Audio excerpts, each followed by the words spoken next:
You may resume your direct examination. Thank you, Your Honor. Dr. Burgess, I think we were at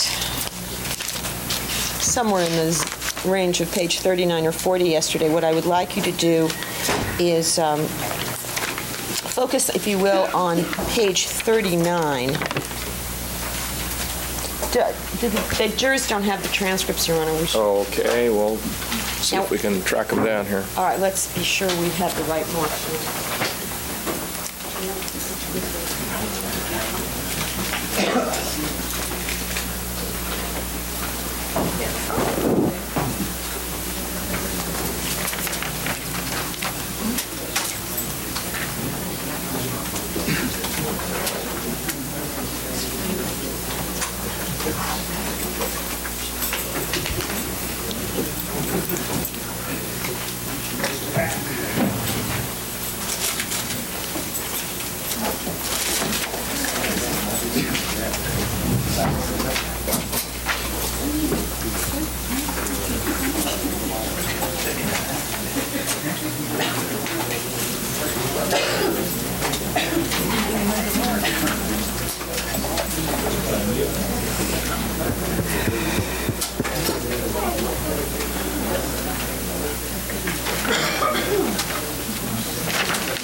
All right. Okay, with respect to page 39, I think you've already testified to that section starting on line 24 about the breach of confidentiality. I want to call your attention, though, to what Dr. Oziel is saying before that about what we're starting on line 17. What we're really doing is trying to help you undo what happened and help you create what never got created, et cetera, et cetera. Yes. Now, do you have an opinion with respect to the appropriateness of this supposed therapeutic goal as stated by Dr. Oziel in this segment? Yes. And would you tell us what that opinion is? My opinion is, especially on the words undo what happened, there is no way that one can undo what has happened, and that's a dismissing, if you will, of the facts of what has happened in this family, and that's certainly not therapeutic to not deal with that. And is the issue here, from the therapeutic standpoint, is the issue of these two young men in the circumstance that brings them to Dr. Oziel is the issue the working out of their relationship, or is the issue otherwise, as you read this? Objection, cross-respect. Sustained. From a therapeutic standpoint, what is the presenting issue, if you will, as presented by both patients to Dr. Oziel? Objection, relevant. At what time? What is it that you're referring to? As presented in the early stages of this tape recording. I mean, just isolated on the tape recording itself and nothing that preceded it? Yeah, just isolate on what are the issues that are coming up in this therapy session. On this tape recorded portion Right. that you have before you, it's limited to that. Do you understand the question? Yes, I do. And what are the issues? The issues are that the parents have been killed, that the parents are dead, and that is the issue. And what about the feelings of the patients about that? Is that an issue? Well, that would be what the therapy would try to explore and go into, is all of the circumstances around that issue, feelings, thoughts, and behaviors. And I think you've already testified yesterday that if you can explore those things, the next step would be trying to get these patients to do what's appropriate given their feelings, which is to go to the police. Yes, that's true. So the issue isn't how they relate to each other. No, and it isn't just exploring feelings, but the clear intent would be to move forward in the next step, which would be to go to authorities. Your Honor, may we approach, please, on that? Yes. The last two questions and the last two answers are stricken. You may proceed. Ask your next question. Thank you. Dr. Burgess, turning your attention to page 40.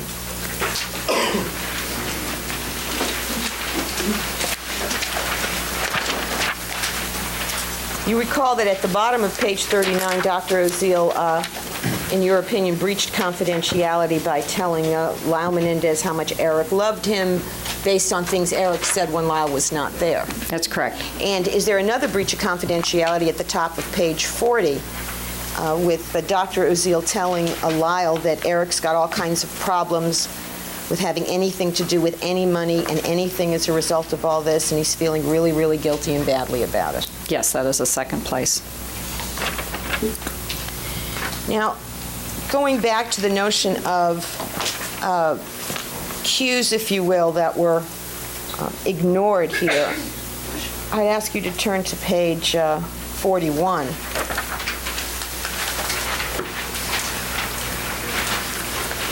And this is just a very, very long monologue, if you will, by Lyle Menendez. It begins on 41, and it ends, I believe, on 43.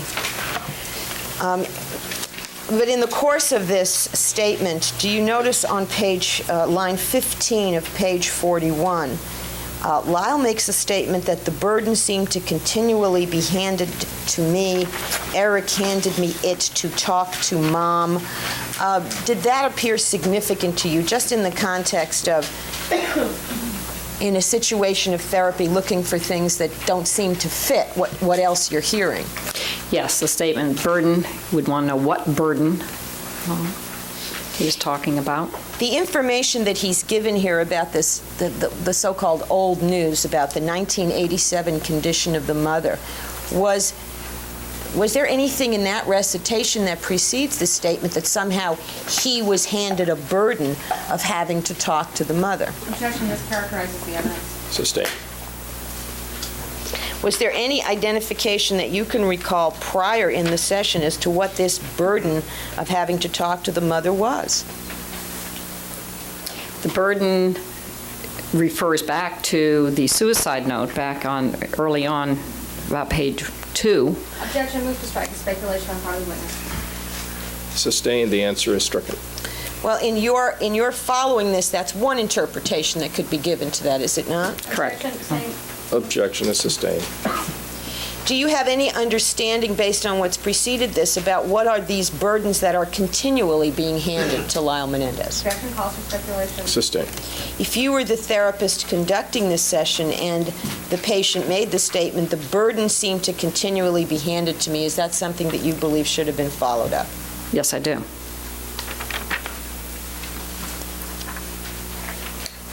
Now, again, turning to page 42, if you look in the middle of this long monologue, at this point, somewhere around line 15, Lyle Menendez is saying he feels angry towards his relatives. Why didn't they do something when they knew what was going on and I didn't? And then he makes the statement, and when I found out, I did something about it. I did what I thought my mother would want me to do, which is, he goes on to say, which is kill her. Yes. Correct? Now, given the context of what he has been saying, that this was a mercy killing in 1989, is this a statement that, as a therapist, you would want to follow up? What does he mean when he found out he did something about it? Yes. So you're understanding the mother wasn't killed in 1987. That's correct. Now, turning your attention to page 43, this is towards the end of this statement. And on line 12, first of all, does it appear that Lyle Menendez sort of is changing the subject throughout the course of this monologue? Yes. Objection calls for speculation on part of the witness. Sustained. Answer is stricken. In reading it, are there shifts in topic? Yes, there are. And when you get to line 12 of this monologue, he makes the statement that it was a very, then a dangerous situation. Yes. Now, is that language that you would want to follow up on when you're dealing with two young men who have killed their parents, and Yes. they're trying to talk to you about reasons? Yes, you would, because of the word that is used. That's a powerful word, a strong word, and one always tries to follow up on powerful words. And in your opinion, is that cognitively dissonant with the notion of a decision to carry out a mercy killing? Yes, it is. Does a mercy killing present as a dangerous situation? That's correct. Does a mercy killing? It's not a dangerous situation. That's what it's incongruent with what has been said. And then do you notice here on line 17, after this very lengthy monologue by Lyle Menendez about the killing of the mother and the mother situation, is Erik in any way saying anything that ties into this monologue that Lyle has just given? Objection calls for speculation. Sustained. What does Erik say there at line 17? All right, it's there. We can all read it.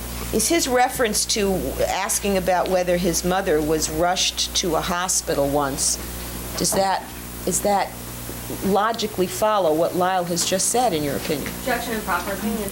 Sustained. Can you find anything in the preceding speech, if you will, of Lyle's that relates to the mother going to the hospital? Objection calls for speculation. Yes, we can read that ourselves. If That you were the determination. therapist at this session and this patient had come out with something that seemed totally unrelated, would you follow up on it? Yes, I would. Does Dr. Oziel, in fact, say anything No, he doesn't. over the course of these 3 pages? And in fact, going on to page 44, Lyle Menendez starts another fairly lengthy set of statements. Is that correct? That's correct. Now, I want to call your attention to the bottom of page 44, starting at line 24. First of all, he's talking about, is he not, his relationship with his brother. And then he says, even the planning out of this, the reason it took such a short period of time to figure it out was, one, because it could have happened at any moment. You see that language? Yes, I do. And then I want you also to consider the language that Lyle uses on page 45, starting at line 7. We knew what we felt, and we knew everything about that. Honestly, I never thought it would happen. Yes. Okay? Now, Dr. Burgess, you testified previously that you conducted an analysis, if you will, according to the FBI protocols, of the crime scene and formulated the opinion that it was a disorganized crime scene that was inconsistent or incongruent, if you like, with the notion of planning. Is that correct? That is correct. Now, here in this 47-page transcript, here on line 25 of page 44, Lyle Menendez uses the word planning. Yes. Correct? Does this statement by Lyle Menendez from page 44, line 24 through 45, line 8, is that inconsistent with or in any way cause you to change your opinion that this was an unplanned homicide? No, it does not change my opinion. And would you explain why it does not? The reason for that is that the happened at any moment is clearly a reactive response. That isn't something that is consistent with planning. Excuse me, Your Honor, move to strike is clearly a reactive response as being speculation on the part of the witness. Sustained, the Well, answer this is is stricken. your opinion, is it not? Sustained, the answer is stricken. Your next question. Does could have happened at any moment, okay, Yes. in your interpretation, support planning or non-planning? It supports non-planning. And turning to page 45, the honestly, I never thought it would happen. In your opinion, does that support a notion of planning or a notion of non-planning? Supports non-planning. And why is that? If it was a plan, you would have known when it would happen, and it would have been planned out. It wouldn't be unknown as to either when something might happen or happened at any moment. That's inconsistent with planning.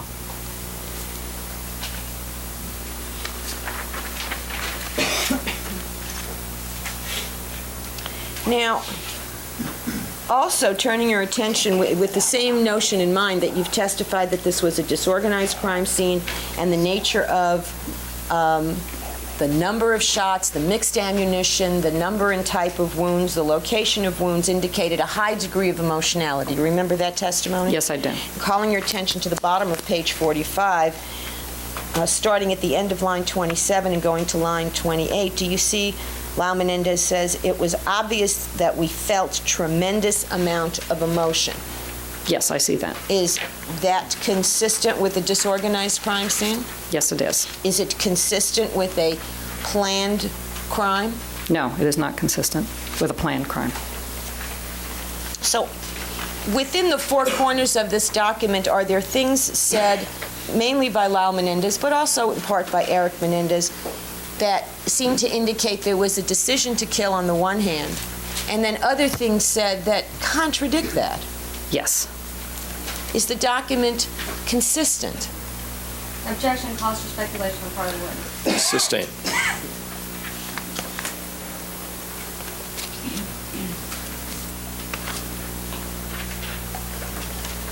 And again, if you look at, starting at page 46 and going over to 47, let me strike that. Do you notice, by the way, Dr. Burgess, that starting when Lyle Menendez, at the end of this document, starts talking at length about the killing of the parents and goes on for pages and pages, do you notice that Dr. Oziel doesn't interrupt? Yes, I do. And doesn't ask any follow-up questions, really, but for in two places? That's correct. And you're mindful of the testimony of Judalon Smith that Dr. Oziel said to her after this was made? Counsel, this is just argumentative at this point, so let's ask a appropriate question. He no longer is trying to change the subject? Is he? Is that a question? Yes, is he any longer, does it appear, attempting to change the subject? Objection calls for speculation. Sustained. Do you notice that on page 46 at lines 18 through 19, Lyle Menendez says he wants to take care of this problem. He's referring to Erik Menendez. He's referring to Erik talking about wanting to practice rather than go somewhere and do something. Yes. Okay. Excuse me, move the strike to speculation. What's All right, just objection sustained, the answer stricken. Which lines are you referring to, and the witness can look at those lines? Okay, we're referring to page 46, line 18 through 19. All right. He wants to take care of this problem. All right, do you see those lines? Yes, I do. Okay. Okay, and as a therapist, if a patient said this to you in this context, should there have been a significant follow-up here? Yes, there should have been. And what should the follow-up have focused on? Follow-up should have focused on what problem, this problem that he refers to. It has no reference. You'd explore that. Okay, and the same on page 47, on line 6, where Lyle Menendez says, and it had nothing to do with the main problem, which required a lot of courage. Yes. Is that another thing that would require a follow-up? Yes, it is. And with respect to cognitive dissonance, does the requirement of courage make sense in the context of a mercy killing? No, it does not. Does it make sense in the context of self-defense? Yes, it does. Do you have any information, Dr. Burgess, about why, after having made this lengthy speech or series of speeches about the killings of the parents, uninterrupted by Dr. Oziel, the tape suddenly goes off? Objection calls for speculation. Is the question, does she have any information based upon what she heard on the tape? Based on what she heard on the tape, or any documents that you've seen? Based upon what you've heard on the tape, do you have any information as to why the tape stopped? No, I do not.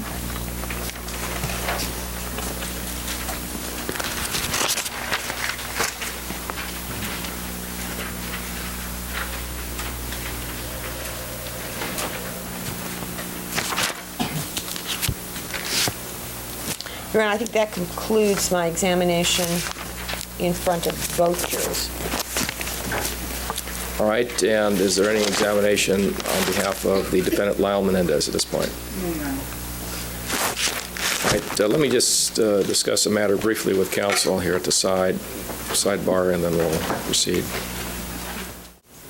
There's going to be a cross-examination at this point before both juries, and then after that is completed, then there might be some redirect examination, and then some further examination before the Erik Menendez jury only. But before we start, the lawyers want a short break, so we'll make this our morning recess, and we'll resume at 10 minutes after the hour, 10 minutes after 10. Don't discuss the matter with anyone. Don't form any final opinions about it, and we'll resume at 10 minutes after 10. Okay, begin your cross-examination. Dr. Burgess, I believe part of the thrust of your testimony on direct examination was your criticism of Dr. Oziel's therapy techniques. Would that be correct? That would be correct. Now, I believe you also indicated that in evaluating this tape or the circumstances surrounding it, that you considered the testimony of Judalon Smith. Yes. And were you here for all of her testimony or just the last day where cross-examination occurred? Actually, just Tuesday, that would be the cross-examination. And did you read her testimony from last Friday and Monday? No, I did not. All right, so you're just basing it on what you saw while you were here on Tuesday, correct? Yes, correct. And could you tell me which Judalon Smith you were relying upon? Were you relying on her testimony in front of Judge Albrecht in 1990? Object to the form of the question or argument. Why don't you rephrase the question? All right. Now, you saw Ms. Smith testify here. Did you find her an interesting subject as a psychologist? Objection, Your Honor, calls for speculation. Overruled. Did you find Ms. Smith to be a rather interesting subject, considering that you're trained in psychology? Yes. Okay. And you are aware of the fact that she gave a statement under penalty of perjury, a written affidavit in June of 1990, correct? That is correct, yes. And you're aware of the fact that she gave testimony to a judge in Santa Monica in July of 1990 under penalty of perjury? Yes. Okay. And you're aware of the fact that she talked to a newswoman named Diane Sawyer on national television, not under penalty of perjury, correct? Yes. And you're aware of the fact that she spoke with the police for approximately 7 hours on tape on March the 6th of 1990. Yes. And you're then aware that she testified in front of you in this court on November the 16th of 1993. Correct. Which of her statements were you relying on? I was relying on the statement regarding the tape, that in her memory of the current memory that she testified to here, as she explained that the memory that she had back at the time in 1990, that she felt that she was being brainwashed, I guess was the word that she used, and explained that in terms of, in response to your questions. Now, you mentioned the word brainwash, which is something that Ms. Smith used on Tuesday, correct? I believe it was, yes. Okay. And yesterday, when you were testifying, at one point you had counted up 13 times in one segment of conversation that Dr. Oziel used the words control. Yes. Were you trying to imply to the jury that Dr. Oziel was trying to brainwash the defendants into thinking that their father controlled them? I think the point there was where he uses the word over and over and over. I don't think that we made any connection with that, except that the word control was used so frequently and repetitively. All right. Now, when an expert testifies in court that a crime scene is disorganized, and the expert says the crime scene is disorganized over and over again, do you find fault with that? Objection, argumentative. Sustain. When Dr. Oziel uses the word control, why do you find fault with that? I find fault with that because that's not a word that's used by either of the brothers. It never comes back into the tape. And this is a word that's used by the therapist. And one of the important points in therapy is that you are trying to draw from the patient in his or her own words and not interject your own thoughts, your own words. At points in Lyle Menendez's speech to Dr. Oziel, he uses the word plan, P-L-A-N. Are you aware of that? Yes. Oh, excuse me. Calls for conclusion and mistakes the evidence.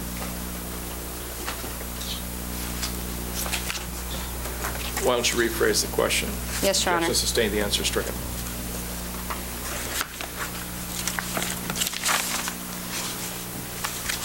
Okay, when Lyle Menendez says at page 44, line 25,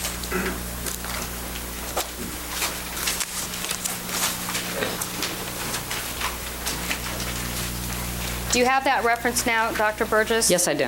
When Lyle Menendez uses the word planning, can you show me where in the transcript Dr. Oziel himself used the word plan or planning? I'm going to object before the question or calls for conclusion. Overall.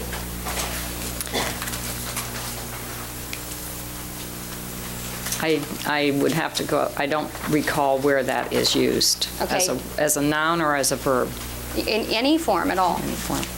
Did you go through the transcript to see if Dr. Oziel had suggested to either of the defendants that this crime was planned? I don't see that, correct. And that doesn't exist in the transcript as far as you can tell, correct? Not in this transcript, right. Now, in considering the testimony of Judalon Smith as to the making of this tape, did you consider statements of hers, either in court here or out of court in another setting, which indicated that the tape was made for protection for Dr. Oziel and for Judalon Smith? In terms of Judalon Smith's testimony? Yes. Do you remember that there was either impeachment of Judalon Smith, and I can't remember where it occurred, but that there was, I believe, a prior statement of hers that was read to her that this tape was made for impeachment. Excuse me, for... I'm going to object to that. It calls for conclusion on the part of the witness. All right, why don't you rephrase the question? Do you remember testimony elicited during Judalon Smith's cross-examination wherein it was revealed that she had been told that this tape was made to protect her and Dr. Oziel? Object again, Your Honor. It calls for conclusion, and it misstates the testimony. That was actually said on the record. All right, then objection is overruled. Do you understand the question?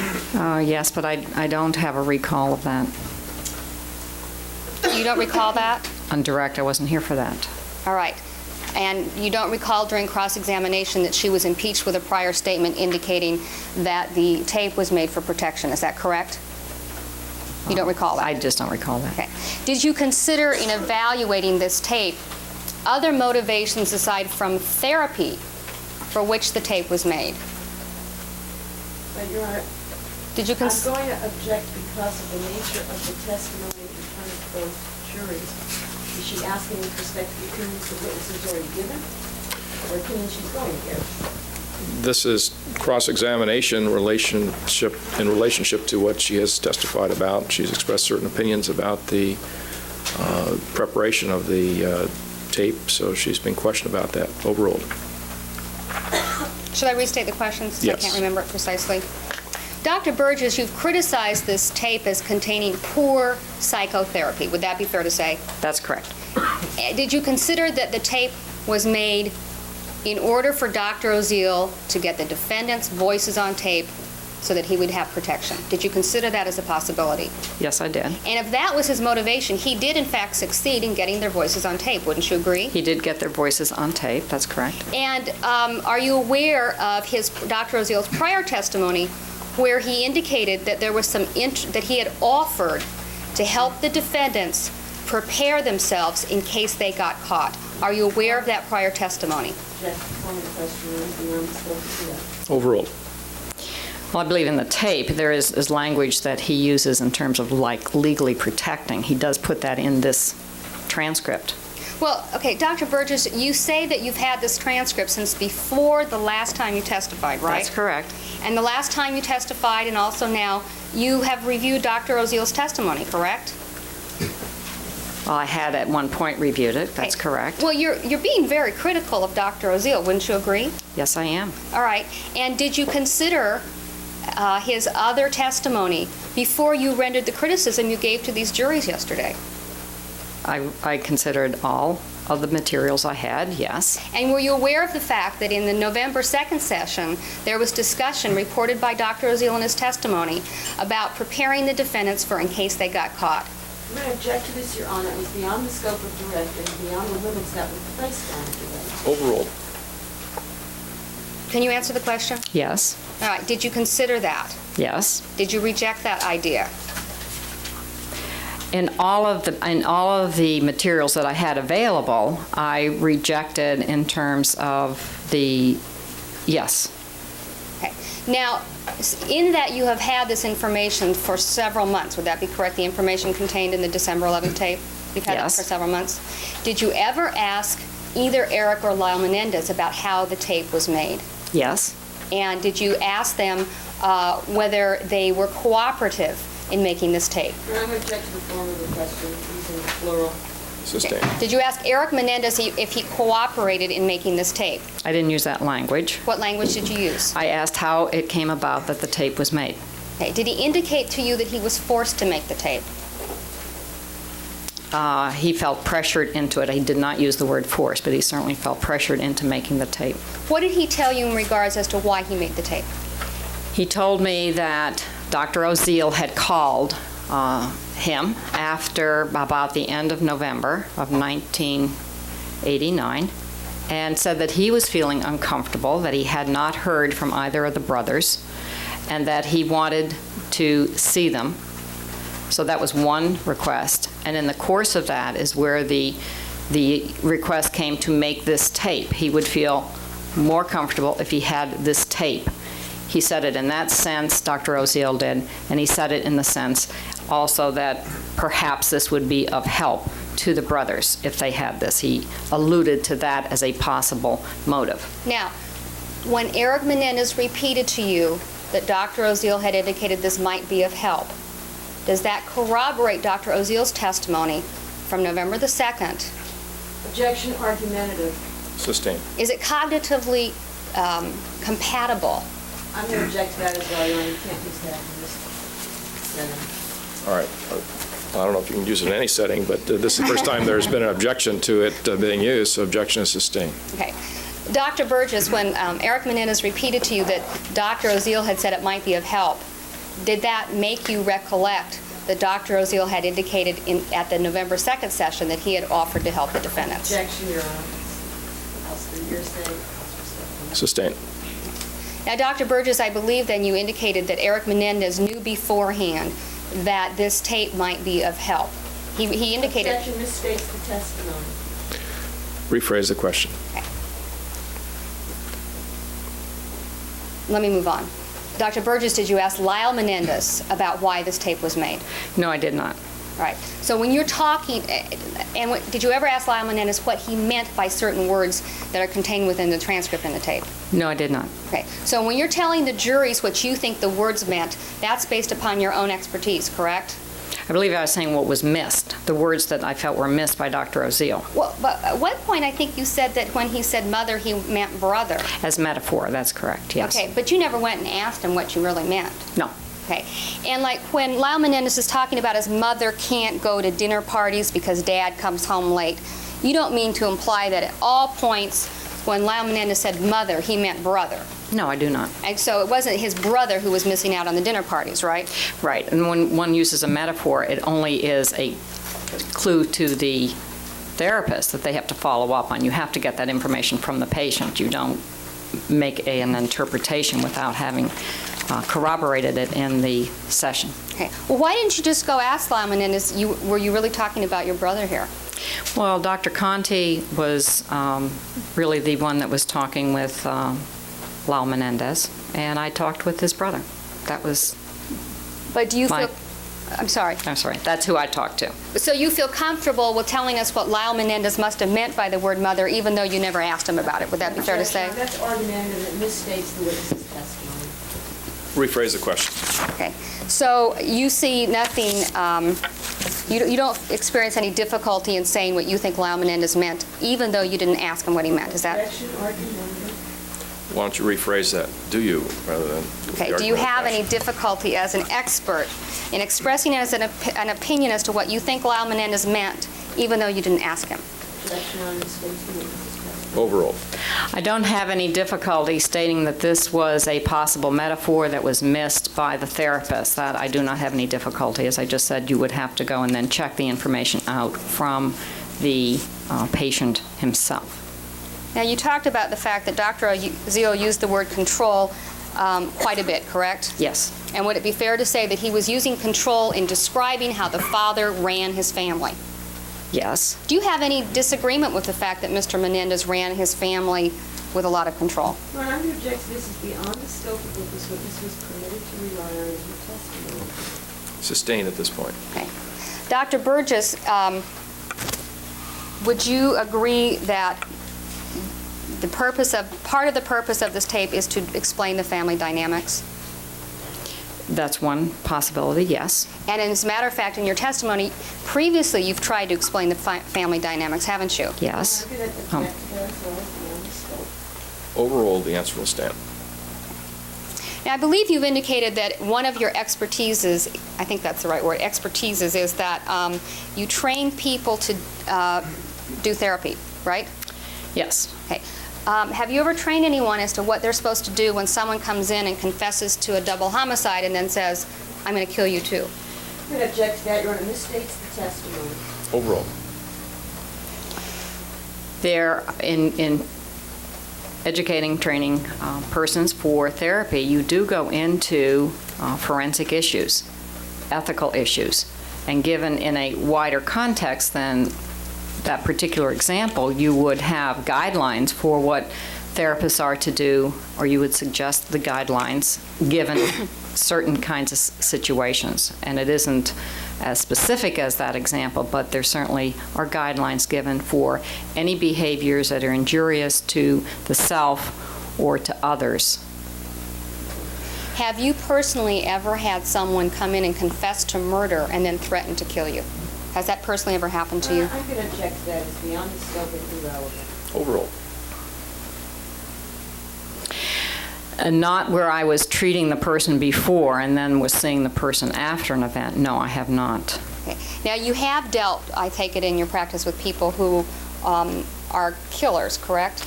Yes, we've done research projects on killers. But those people were all in custody, right? That is correct. All right. And so your experience has never been that you were in your office without a guard or something with someone who was out of custody who told you they'd committed murder and then threatened you. That's not happened to you, correct? That's correct. Are you familiar with the testimony of a doctor named Jeffrey Lulo in this case who testified about what he told Dr. Oziel to do to protect himself? Your Honor, I'm going to object. This is beyond the scope, calls for conclusion.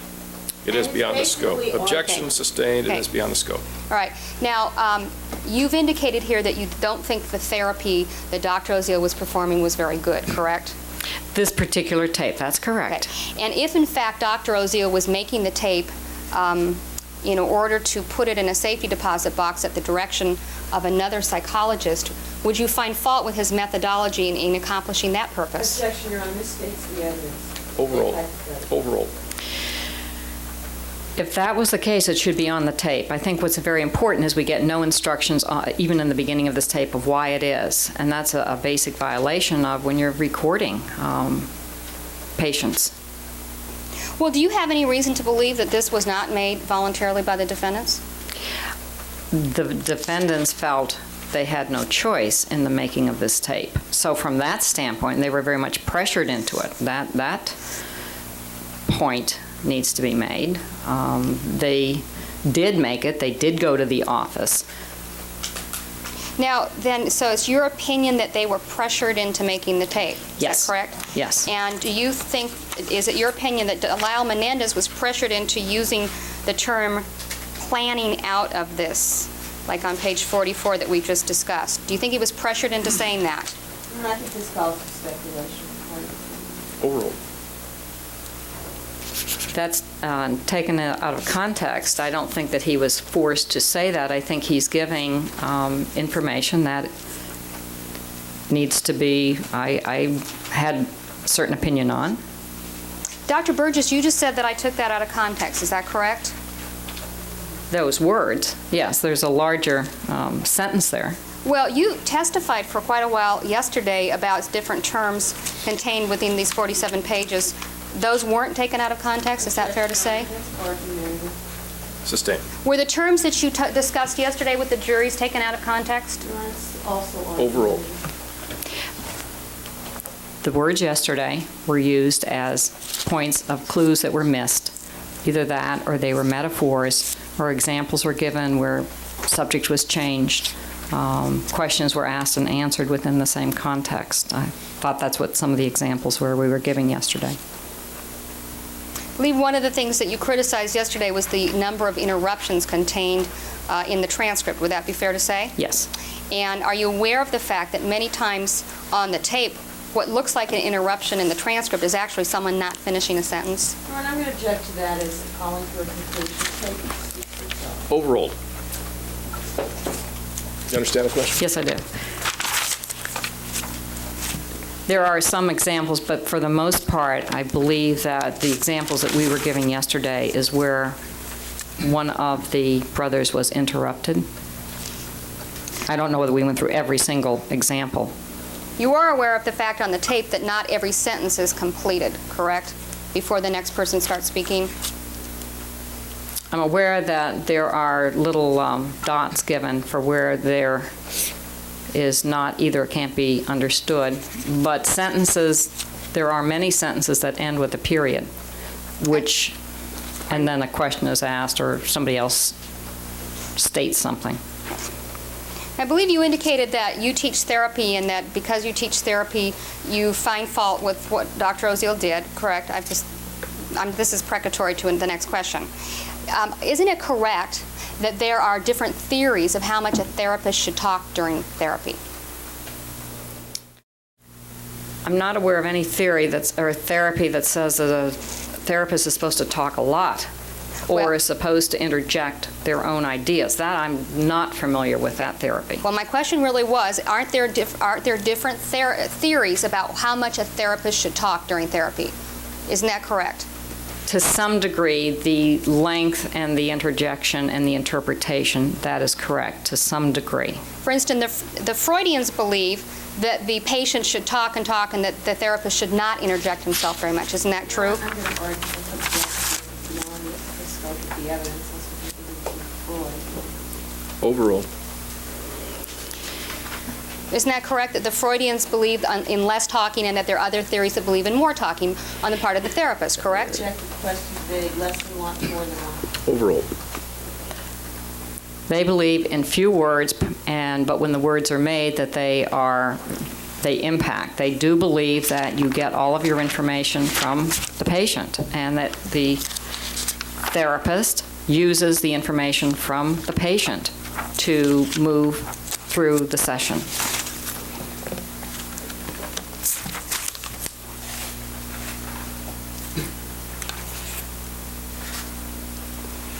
I believe you indicated one of the things that you found fault with was at page 8. And what that was is that at page 8 on line 17, Dr. Oziel uses the word affair. And then right after that, Lyle Menendez picks up on the word affair, correct? Yes. All right. Would you turn, please, to page 4, line 18?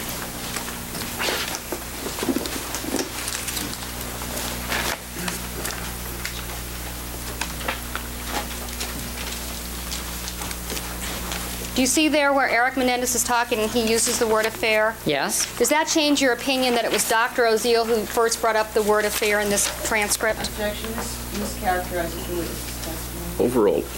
I'm not sure that that was the point that was being made. I think the point that was being made has to do with how Lyle Menendez does more or less join on or repeat the word. I think that was the point we were making on page 8.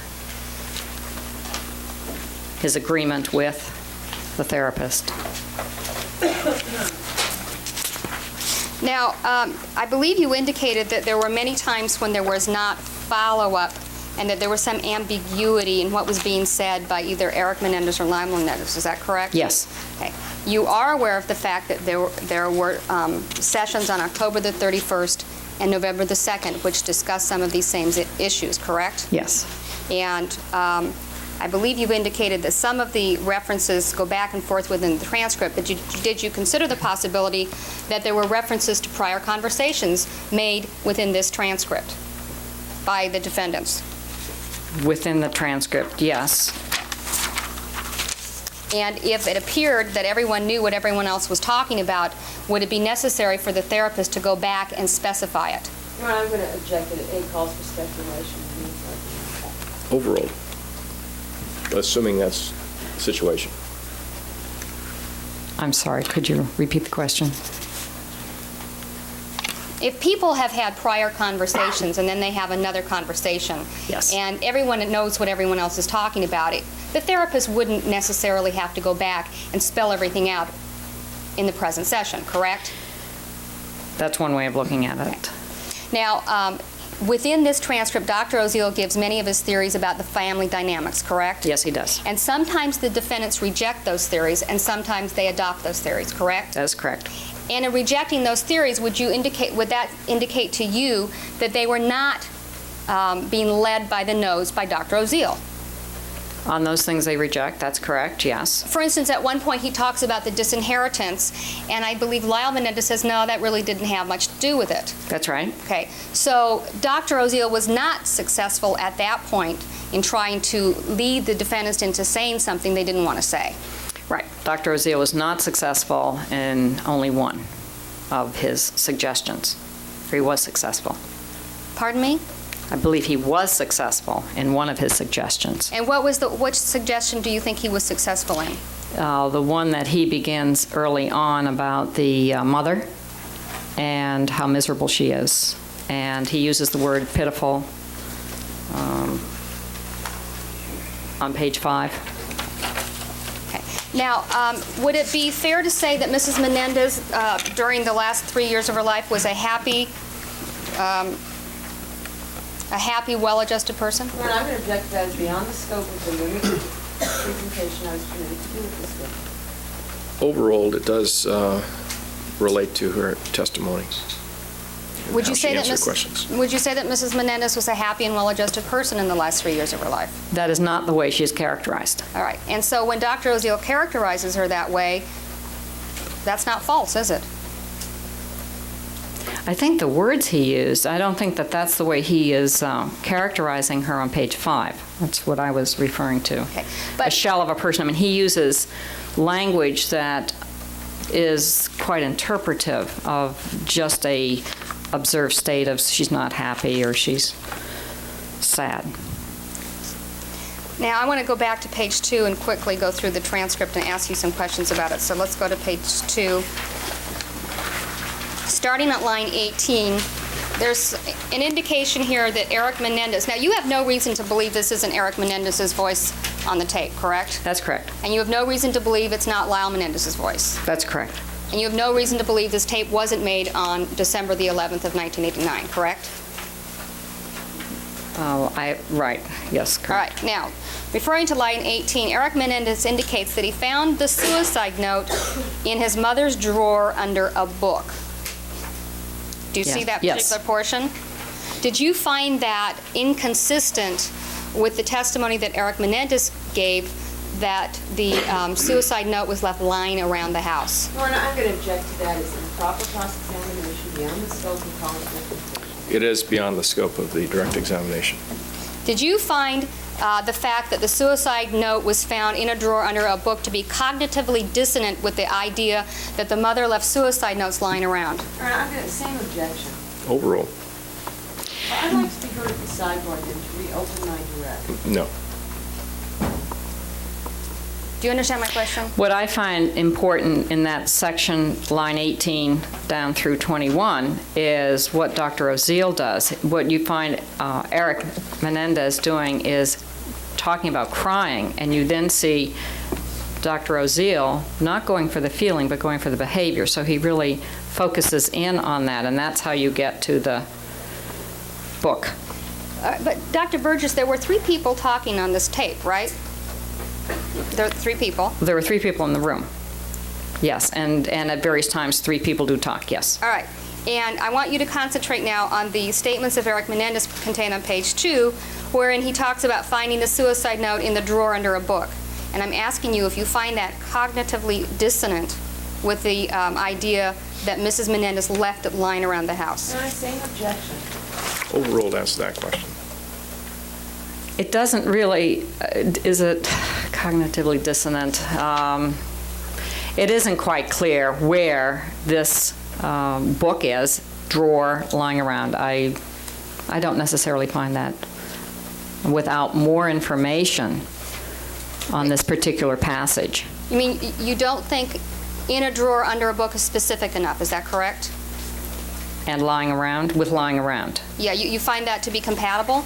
Doesn't necessarily be compatible. I don't find it either way. I just would certainly want to go more information if that was a particular interest in the therapy session.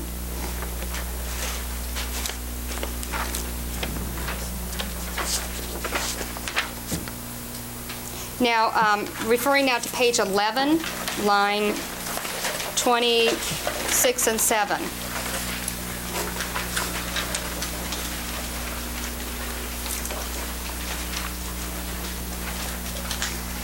Lyle Menendez refers here to his girlfriend reading the letters that he found afterwards. Exactly states what's written. Sustained. And, okay, it says, I mean from my girlfriend reading the letters that I found afterwards. Objection, our counsel doesn't seem to be able to read the word. Okay, counsel, let's not argue. Hey, everyone has the transcript. At line 26, starting with the word do you see that sentence there, which ends with afterwards? Yes. All right. Now, did you make any attempt to talk to Lyle Menendez about the letters that were found? Same objection. Counsel can't seem to read that it's singular, not plural. Oh, I'm sorry. I have a corrected copy. I don't know if you corrected it. I think Okay, Mr. Crane. let's not have all this bickering here. The objection is that it was misread. You have seen the, Not the corrected. Oh, I'm sorry. I'm going to object. This is not the version that the jurors have. We haven't agreed to this supposed correction. okay, you're the one who provided these to the jury counsel, so Yes, you're the but one that's who not is, what Mrs. presented. you're the one who is now objecting to what was provided to the jury. No, I'm not. She has a version that's not what's provided to the jury. Yeah. That's what I'm saying. The Okay, jury what does the knows witness I have? She's got letter singular, Your Honor. I believe that's what the jury has. Okay, is that correct? Yes. Okay. Now then, I think the answer is no. all right, we can move on. Now, at page 14, line 9,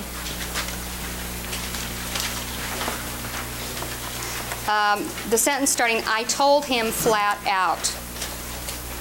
Yes. Do you recall the testimony of Lyle Menendez in which he indicated that he was afraid to speak to his father? I'm going to object to that as beyond scope. Sustained. Okay. Let's confine ourselves to the testimony of direct examination. All right. Page 15, line 21.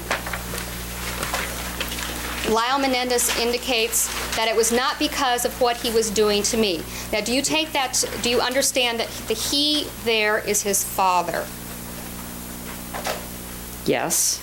And in this particular notion, would you say that that sentence is cognitively dissonant with the idea of self-defense?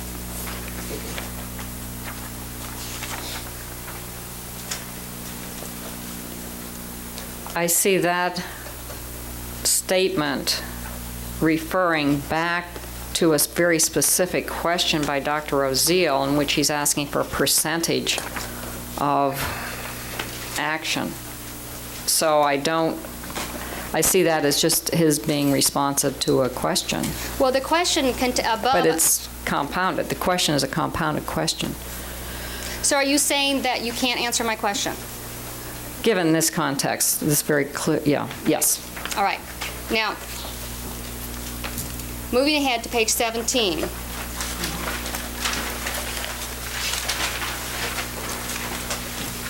At line 15, Dr. Oziel mentions here about talking about disinheriting, and at line 18, Lyle Menendez here rejects the notion about financial gain being part of the motive for the killing. Would you agree with that? I would agree with that. All right. And you're aware of the fact that both defendants knew that this was being tape recorded, correct? Yes. And both defendants knew that this might be able to help them later on. Your Honor, I'm going to object that it calls for speculation as to what both defendants knew, since she only spoke... Okay, counsel, you tend to argue your objections. You have an objection. The legal objection is assumes facts not in evidence. All right, objection sustained. You may rephrase the question. In this particular dialogue here, Dr. Oziel is suggesting certain motivations for the killings. Would that be fair to say? That is fair to say. And Lyle Menendez rejects that motivation. That is correct. Okay. And you're aware of Ms. Smith's testimony, are you not, that there was some talk that this would be used later on in trial, that this could be used later on in trial? Yes. Okay. Referring now to page 19.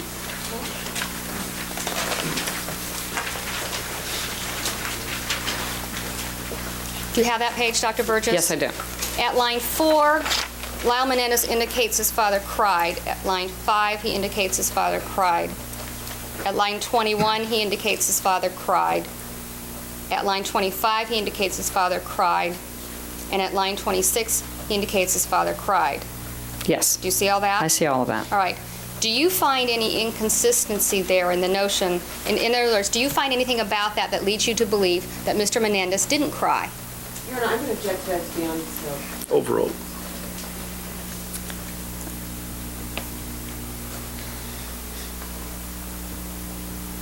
The question is, do I find that inconsistent? Well, I mean, I'm just reading it at face value, that he's making an observation And- on his father. Do you have any reason to believe that after Lyle Menendez gives this very long monologue, that his father didn't cry during these instances?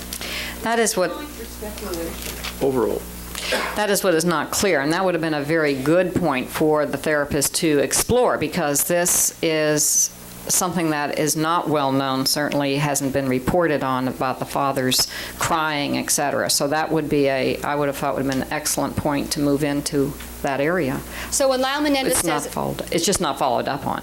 when Lyle Menendez says 5 times on page 19 that his father cried, you don't think that's clear enough? No, because that's not clear enough given what everybody else has described about the father as being this very controlling type of person. So that would have been a very good opportunity to go in and just see what that was all about. It's just not, I would say that's not clear because it's inconsistent with what prior our understanding is of the family, especially in this tape. It's inconsistent with the picture painted here in court, right? Yes? Okay. So did you find that cognitively dissonant? Yes, that would have been something to inquire further into by Okay. the therapist. Now, I believe you indicated in your direct examination that somewhere around line 24 or somewhat, that you heard Lyle Menendez's voice change. And then you talked about the fact that throughout most of this tape, his voice has a certain kind of quality, correct? Yes? Would you agree that his voice has a flat affect? His voice has a matter-of-fact tone. It's more of a monotone. Would you Flat. There is inflection. No, I wouldn't say he's totally flat. There is inflection this is a very long tape, and so I would never characterize it as just flat. Were you all concerned about Lyle Menendez's tone of voice in describing the killing of his parents?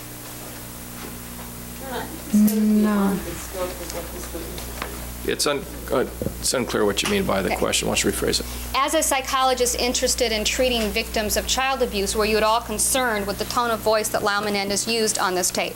Your Honor, that definitely going to be on the scope.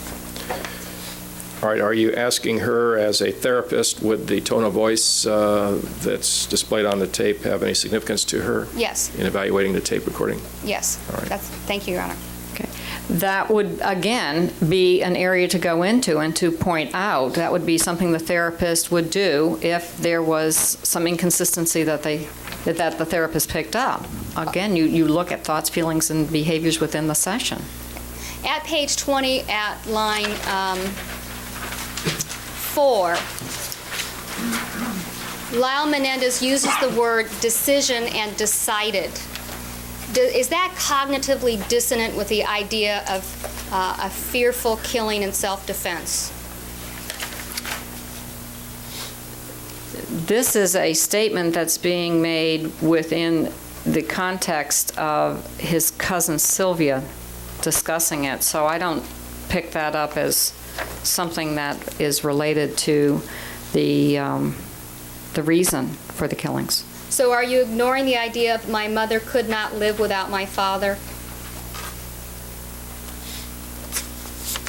No, I'm not ignoring that. I think that's a theme that has been in the tape, that does come through in other parts of the tape also. Okay. And what decision or decided, what does that refer to in your mind as a therapist, having evaluated that tape? What is he referring to? He's referring to the interaction between the mother and the father, and the mother's feeling for the father. And that involved a decision on Lyle Menendez's part? He is, well, I think you have to look at the whole, this is quite a long discussion or soliloquy from Lyle Menendez, starting on page 18. And it is in the context also of the crying, and comes down to his final statement here about the mother living or not living without the father. Now, you are aware of the fact that Lyle Menendez was responsible for his mother not living, correct? That is correct. All right. And so when it says here that he's talking about a decision, my mother could not live without my father, do you take that to mean anything else than the decision to kill his mother? Oh, I don't put that in that context. As I said, you have to look at this whole long issue here that he's going over, and especially that he's interjected about his cousin Sylvia. So would your answer be no, the decision didn't have anything to do with the mother living without the father? You know, I'm going to object to this argument. It's two different issues. All right, objection sustained. Rephrase the question.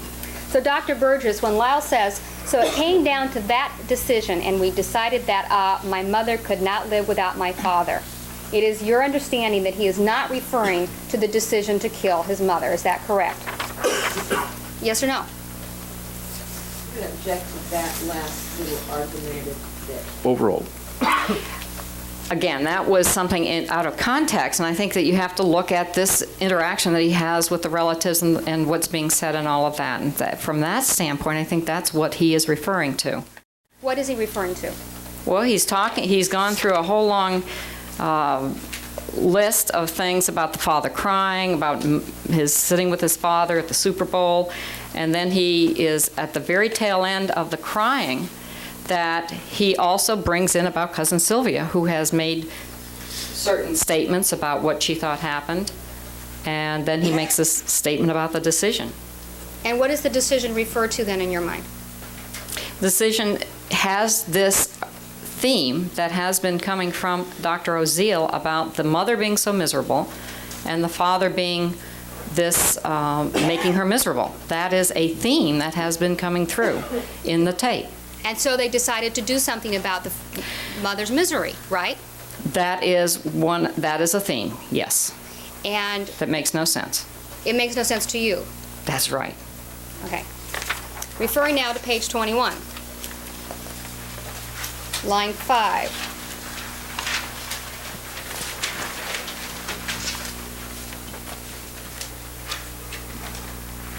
When Lyle Menendez says at line 5, but I still don't think it had anything to do with, comma, killing him had nothing to do with us.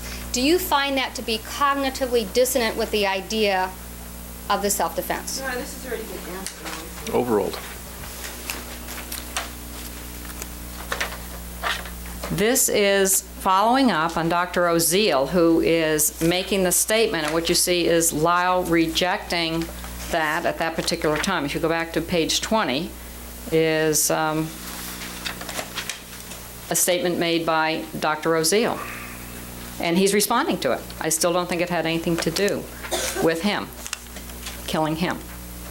Right. Lyle Menendez is saying killing him, my father, had nothing to do with us. He's denying the point being made by Dr. Oziel about hatred and all of that, and controlling, etc., as being a motive, as being a reason. And he's rejecting that. I think what I see is Lyle rejecting that particular theory. Well, he's saying that killing his father had nothing to do with us, meaning he and his brother. Correct? Isn't that what he said? Yes. All right. And so you don't find that cognitively dissonant with the idea of self-defense. Would that be fair to say? Yes or no? No. Now, you're aware of the fact, then, that before this tape was made, there was some lead time wherein the defendants knew that they were going to be making the tape, correct? Objection on a cross class, not negative. Why don't you rephrase the question? I believe you indicated you talked to Erik Menendez and he told you about this phone call that preceded the making of the tape, correct? The phone, yes, back in late November. All right, and the tape... That was a phone call that said that Dr. Oziel wanted to see the brothers, that he felt uncomfortable that he hadn't heard from them, and he wanted to see them. And you indicated, when I asked you the question, you volunteered this information, correct? About Well, then the there phone were some call. sessions. I'm going to object to the form of the question as argument. Overruled. Counsel, don't argue. Overruled. Okay, I asked you if you... Again, don't argue with the witness either. Okay, Rephrase the question. do you recall me asking you if you had inquired of Erik Menendez how the tape came to be made? Yes. And you indicated in your answer that it started with a phone call from Dr. Oziel to Erik Menendez. Is that correct? Saying that he wanted to see him and see the brothers. Not, the phone call didn't have anything to do with the tape. It was to make another session. Did you misunderstand my question then when I asked you if you talked to him about the making of the, Erik, about the making of the tape? Why don't you just ask her that question then? Well, what was your understanding from Erik Menendez as to how much time elapsed between when he knew he was going to make the tape and the making of the tape? The making of the tape, as I understand, took they were at Dr. Oziel's office for a length of time. And I don't know when the tape was made because there's no time on it. But there was a length of time on that December 11th when the tape was made. I can't answer it any more specifically than that. And so you don't know if a day before or days before or months before these defendants knew that they would be making a tape. Is that fair to say? Yeah, I don't know precisely when they knew they were going to be making this tape.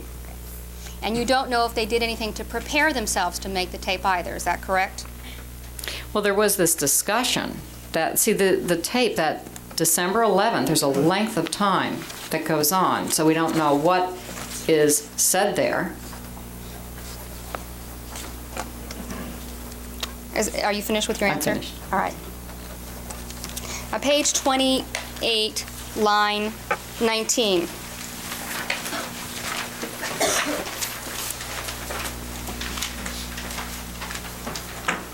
It indicates Erik Menendez is speaking, and he says, "He was somebody that I loved and almost had no choice to do what I did." Do you see the word there, almost? Yes. Do you find that word cognitively dissonant with the idea of the neurobiological response to fear? No. You don't. No, just the word almost Right. is put in there, rather than no choice. Well, he did say almost on the tape, correct? Yes, he did. Right. All right. And Dr. Oziel did not suggest that anywhere prior to page 28, did he? Objection on calls for conclusion. Take these. Overruled. I didn't see that earlier. All right. So Dr. Oziel did not suggest to Lyle Menendez anything about his particular state of mind on the night of the killings, correct? Objection on that calls for conclusion. Sustained. Acting counsel. Objection sustained. Dr. Burgess, when Erik Menendez says almost had no choice, isn't that inconsistent with the idea of him being in some sort of neurobiological fear response? I'm going to object to this on behalf of Lyle Menendez. This is improper cross-examination in front of our jury. Overruled. It's just a generic description of this fear response. Is that what you're asking? Yes. I think what's important in this statement is he is talking about his father as someone that he loved, and he is also putting into this statement not only that he had no choice, almost no choice, and he hates himself for what happened. I think all of those things are in that statement, and that's a very, there's a lot of feeling in that as well as statement. And I would not see that as inconsistent. Okay, so you don't see it inconsistent. Do you see any inconsistency between having no choice and almost having no choice? Do you think those are the same thing? Given the complexity of this sentence, I think, and also don't forget that Dr. Oziel does not know the real reason why this is being made. You mean this, what's actually going on, the reason for making, what actually happened in making the tape. I think that has to be taken into consideration. He's not about to absolutely reveal the real reason. Now, you talked about metaphors and clues throughout this transcript. Did you see any metaphors or clues as to the real events the evening of August the 20th of 1989? In other words, the need for self-defense. Yes. Okay, could you point those out to me? Well, I think in the last pages, what you see really coming to the surface, if it had been followed up on, were aspects of the last week with a focus on the last 2 or 3 days. All right, so when Lyle Menendez talks about, well, we really didn't want to think about it too much because the feeling of not having your parents around would get in the way of what was more important, that indicates to you That indicates survival. Okay, and when he talks about, uses the word callously at page 45, line 10. Right. Okay, that to you is a cue or a metaphor for the need to defend oneself? No, that would be seen as almost non-thinking, that the automatic, what you just referred to, the automatic aspect coming in, it was done so quickly. Again, the non-planning, I see that as automatic response and consistent with self-defense, yes. All right, now referring back to page 29 at line 11, where Erik Menendez is speaking. He indicates the word eventually it had to happen. Do you find the use of the word eventually to be cognitively dissonant with the idea of immediate self-defense? We'd object to this in front of the Lyle Menendez jury beyond the scope. Overall. I'm sorry, what the page, could you give me the page again? Page 29, line 11. Line 11. Yes. Okay, and when Erik Menendez says eventually it had to happen, it was basically ruining my life, and I guess Lyle's, and he was putting my mother through torture. Do you find this to be cognitively dissonant with the idea of immediate self-defense? No, I don't see it cognitively dissonant. I think that what we also talked about on that is what was basically ruining his life. And if you could have explored that, I think that Dr. Oziel would have gotten more of an answer for that whole sentence. And I take it it's your supposition that if Dr. Oziel had explored this, that the real meaning here is he's talking about the sexual abuse, correct? Yes. And he says that it was ruining Lyle's life and putting his mother through torture. Is that correct? Well, again, the word torture, that's a very important word that's used. Torture is a strong word. Well, I wasn't asking you about the meaning of the word torture. I was asking you that if, in fact, you interpret this as a vague reference to the sex abuse, how is it that the sex abuse would have been ruining Lyle's life and putting the mother through torture? How can you reconcile that?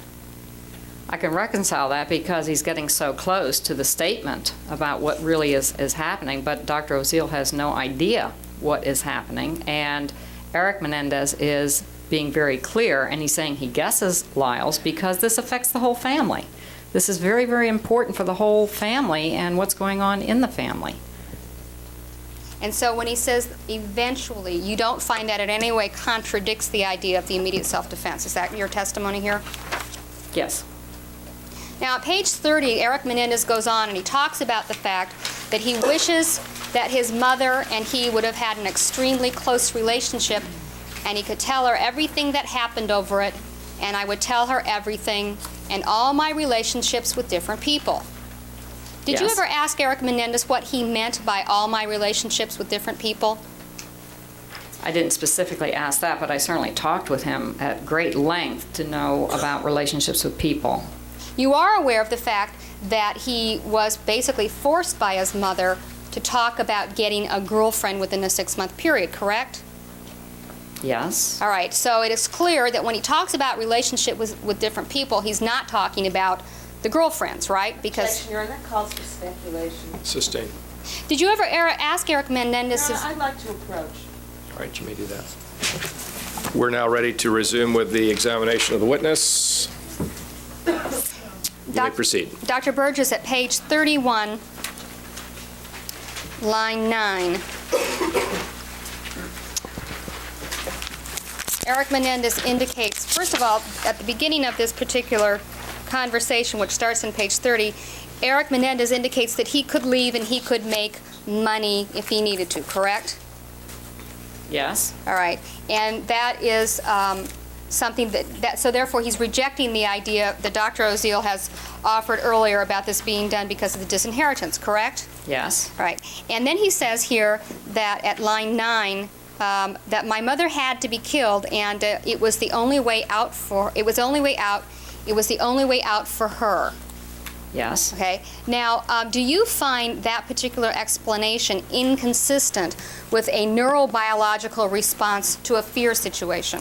Well, see, this is the one notion that that Erik Menendez does agree with Dr. Oziel, and this is what I've always previously said. It doesn't make any sense, but he does say it. Yes. So Okay, it is not, I'm not connecting that with the neurobiology of fear. This is something that he is going along with Dr. Oziel.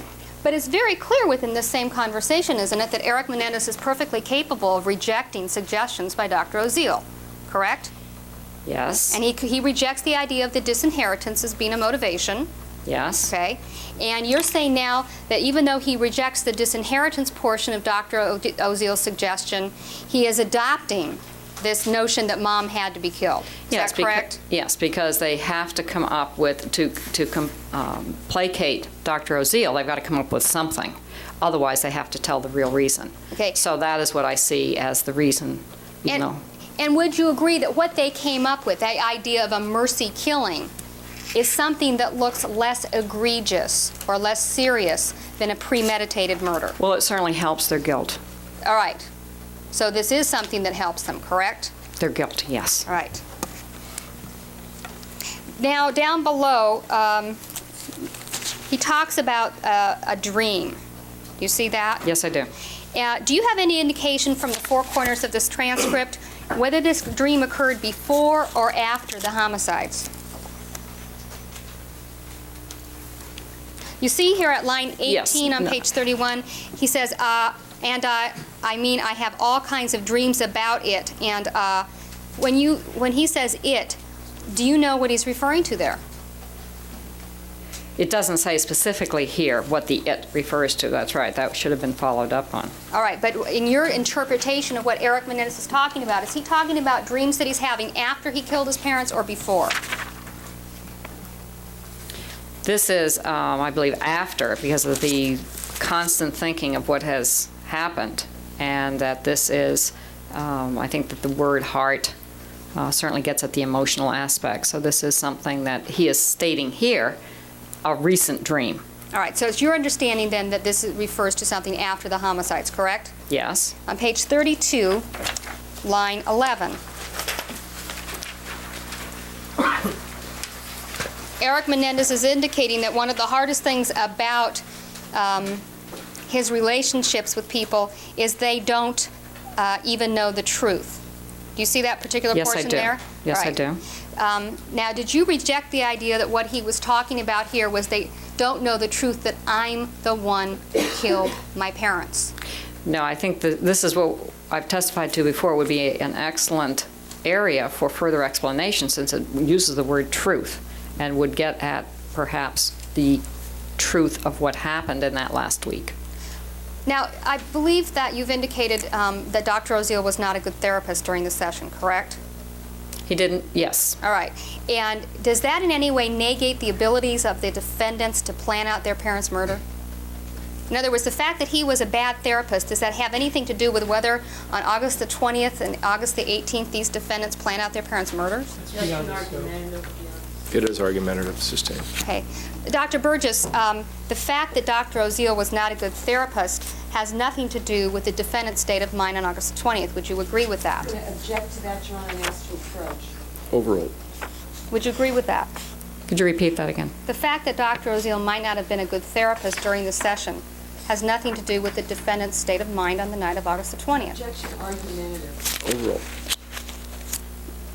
You understand the question? Yes, I'm regarding thinking. the session here. Yeah, the session here, in terms of Dr. Oziel's technique, in no way addresses that particular point, which would be very, very critical to get at, and he just misses it. So his technique, I think, does bear on helping these brothers with what they come to him.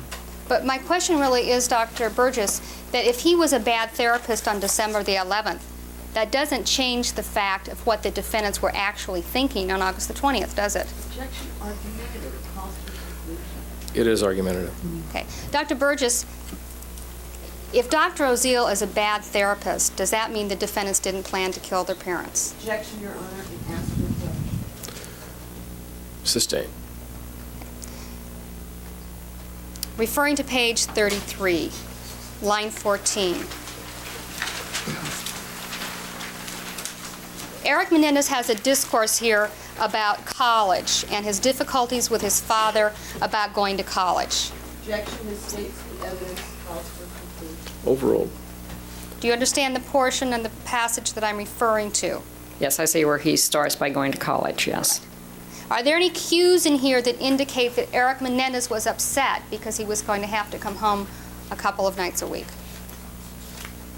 He doesn't specifically say it in this one passage. What he does bring up is one of the events that does occur in this last week, where he is talking with his father about courses to take. Okay, and so he does refer specifically to the last week then, in your interpretation of this, correct? Yes. And in referring to the last week, he doesn't mention, there are no cues in here about the fact that he was going to have to come home from college. Would that be your testimony? Well, if you move over to 34, I think that if you begin to get into feeling states, and on line 9, he talks about scared. There is the freedom in my life. There are clear words that could be followed up by Dr. Oziel that are missed, and does suggest the, as I said, scared is a very clear word. Okay, now line 5, where he says, I would have freedom outside of structure. Is that Yes. cognitively dissonant from the idea of having to come home a couple nights a week to suffer further abuse? Well, he thought he was going to be able to stay at school, so that, right, if he could stay at school, that would not be consistent, is that gets changed and is told he has to come home. That relates to the last week. Yes, but this tape was made several months after the homicides, isn't that true? Yes. And at that time, he would have already known that his father wanted him to come home a couple of nights a week, wouldn't Yes. he? But he's And- not able to tell Dr. Oziel this, and Dr. Oziel doesn't follow up on important areas that Okay. might get at the real reason. All right, so when he talks about I would have freedom outside of structure, then would that be a cue that his father was really going to have him come home 2 nights a week? That would be a clue to Dr. Oziel to further investigate. That's the whole point of looking at the way the therapy is progressing or the session is progressing.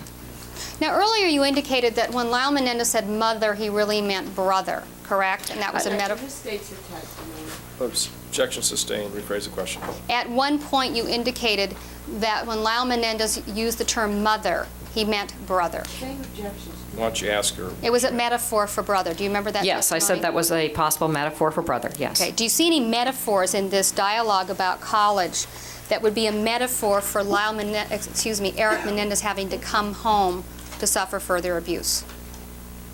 Well, I think what you just said, the freedom outside of the structure, what structure, what freedom, these are all terms that could be further explored.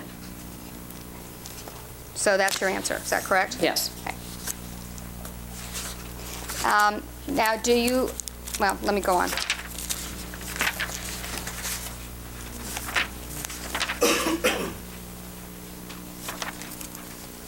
I believe you were critical during the part where, I think it was referred to by Ms. Abramson, of the touchy-feely part. I think you were critical of Dr. Oziel because he laughed. Is that correct? Yes. Right. Do you think that laughter can relieve tension?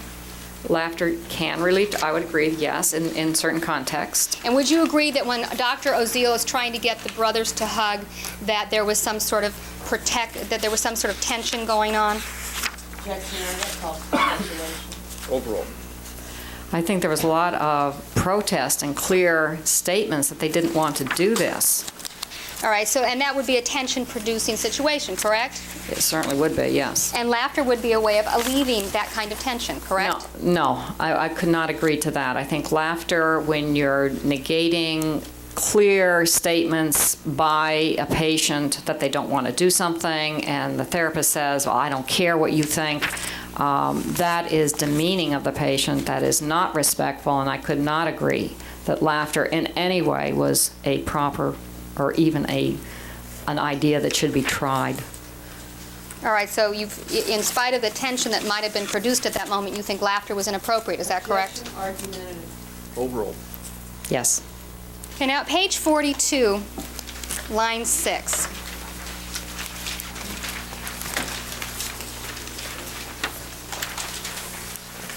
Lyle Menendez is talking, and he says, there was no way I was going to make a decision to kill my mother without Erik's consent. Yes. Do you find that cognitively dissonant with the idea of self-defense? I think this is a very... Your Honor, but if she wants to, Are you withdrawing any objection? no, I am. All right. So am I. The rest Same is thing. right. Okay, why don't you rephrase the question? Do you find that cognitively dissonant with the idea of a neurobiological response to fear? No. You don't? No, I think that this is an important segment that really does speak to something that is very clearly comes out in the last week. Okay, so the decision to kill the mother to you is consistent with a neurobiological response to fear. Is that correct? Yes. And where in the neurobiological response to fear is decision-making allowed? It's not decision-making, it's an automatic response to feeling fear, where the issue is survival.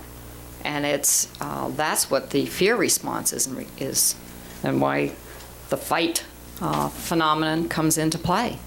But Dr. Burgess, if it's an automatic response, then that would mean you couldn't make a decision, right? Because what is going on here is they're coming to grips with more information, if you want me to go into it, that happened in that last week, and where they have to now take into consideration the position of the mother vis-a-vis this whole family interaction that has been discussed about in the tape. And when Lyle Menendez says at line 7, I didn't even want to influence him in that issue. I just let him sleep on it for a couple days. Yes. You do not find that scenario of sleeping on it for a couple of days to be inconsistent with a neurobiological response to fear. Would that No. be correct? Right, because you have to, first of all, if you could find out what it was that he had to sleep on the idea, that could have been explored. I've already said that in terms of what Dr. Oziel might be able to get into, but more importantly, that is precisely those last days just before that Sunday. That's exactly what's going on. He's coming to grips with that in what's going on in the family. And you wouldn't say then that he was coming to grips with the idea of making a decision to kill his parents? Not in the planning sense, no. I would not agree with you in terms of a plan to do that. This is something that a fear response is automatic when the fear builds enough, and then the response is enacted. At line 16, I believe you discussed this morning with Ms. Abramson, Lyle Menendez expresses being upset with his relatives because they didn't do something to help when they knew what was going on. Do you see that particular discourse there at 16 and 17? Yes. Okay. Do you in any way find this to be a reference to sexual abuse? Do you find this as a clue for sexual abuse? Well, it certainly is something that needed to be explored. What did he find out? Well, I'm not asking you what should have been done. I'm asking you, do you find this to be a clue to sexual abuse? It certainly, if it's explored, could well be. Well, but You can't interpret that without it. That's why I'm saying you have to explore it to bring into the session what the content is. and so you would explore that to find out what the relatives knew, correct? Well, you want to know what he found out. When I found out, I did something about it. Which is, please kill me. That's at line 19. I found out, I did something about it. I did what I thought my mother would want me to do, which is please kill me. Yeah, well, that goes back to that odd notion of mercy killing. Now, I believe you've indicated, though, that the notion of mercy killing is something which tends to mitigate the crime, correct? Objection, Your Honor, that's not the witness's testimony. Rephrase the question. And mercy killing certainly is less morally reprehensible than a premeditated murder, correct? Objection, Your Honor, calls for argument, speculation. Improper opinion. All right, objection sustained. Would you agree that a mercy killing is more psychologically palatable than a premeditated murder? Objection, Your Honor, I think that's calls for improper opinion. It's unclear what you mean. Palatable to who? Palatable to the person who committed the crime. If the person believes that the crime was committed for the purpose of mercy rather than a cold-blooded way, would that be a way of making someone feel better? To relieve the guilt, yes, that's one way of expressing it. And that would be something that a therapist would want to do, is to relieve the guilt, correct? Well, would want to talk about it. I mean, that's the whole point, is to bring that into the therapy session and to find out more and what would be the next step. That's precisely what would be very useful at this particular point. When Lyle Menendez says at line 21, I wanted to get rid of the source. I couldn't live with that. Nobody could. Do you see that particular passage there? Yes. And I take it you can reconcile that with the idea of the neurobiological response to fear. Is that correct? Well, what I reconcile it with is that that's something that should be explored, and that you've got to find out more about that. He is giving some kind of clue that needs to be made more explicit into the therapy.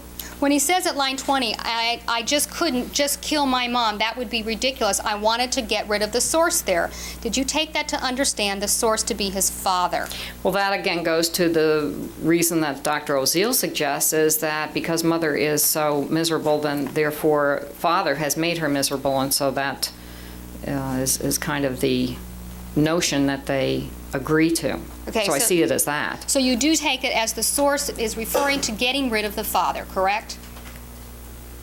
The source being the father. Well, I said that I would think that should be further explored. That one explanation is that this rather odd notion that has been suggested that they feel they have to placate Dr. Oziel, they're going to come up with. So that's one explanation. The second is to explore it and find out what exactly is the source and what is going on. There may be more going on. When Lyle Menendez says, I just couldn't kill my mom, that would be ridiculous, I wanted to get rid of the source, is that cognitively dissonant with the idea of a neurobiological response to fear with no decision-making involved?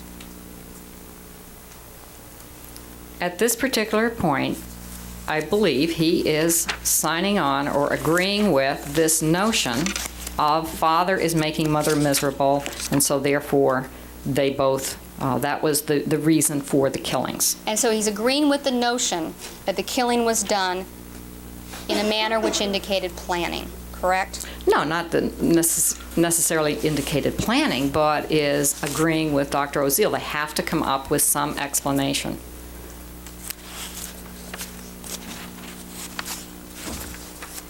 Page 44. Line 24, when Lyle Menendez says, even the planning of this, the reason it took such a short period of time to figure it out was one, because it could have happened at any moment. And then he says at page 45, all the thinking beforehand was done. Okay, now do you find the notion of thinking beforehand to be inconsistent with the idea of a neurobiological response to fear?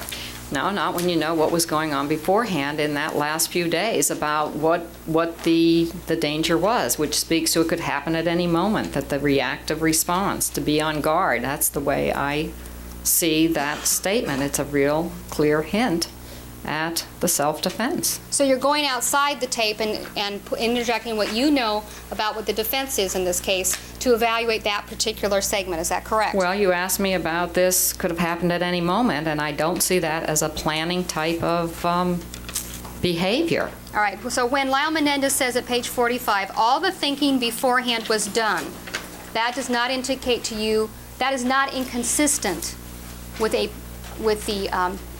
excuse me, let me restate that. When he says all the thinking beforehand was done, yes, you can reconcile that with your opinion that this was a disorganized crime, correct? Yes. Well, the thinking is relating to the danger. How do you know that? Well, because you just asked me about how does this relate to planning versus non-planning versus all of that? No, but Just giving you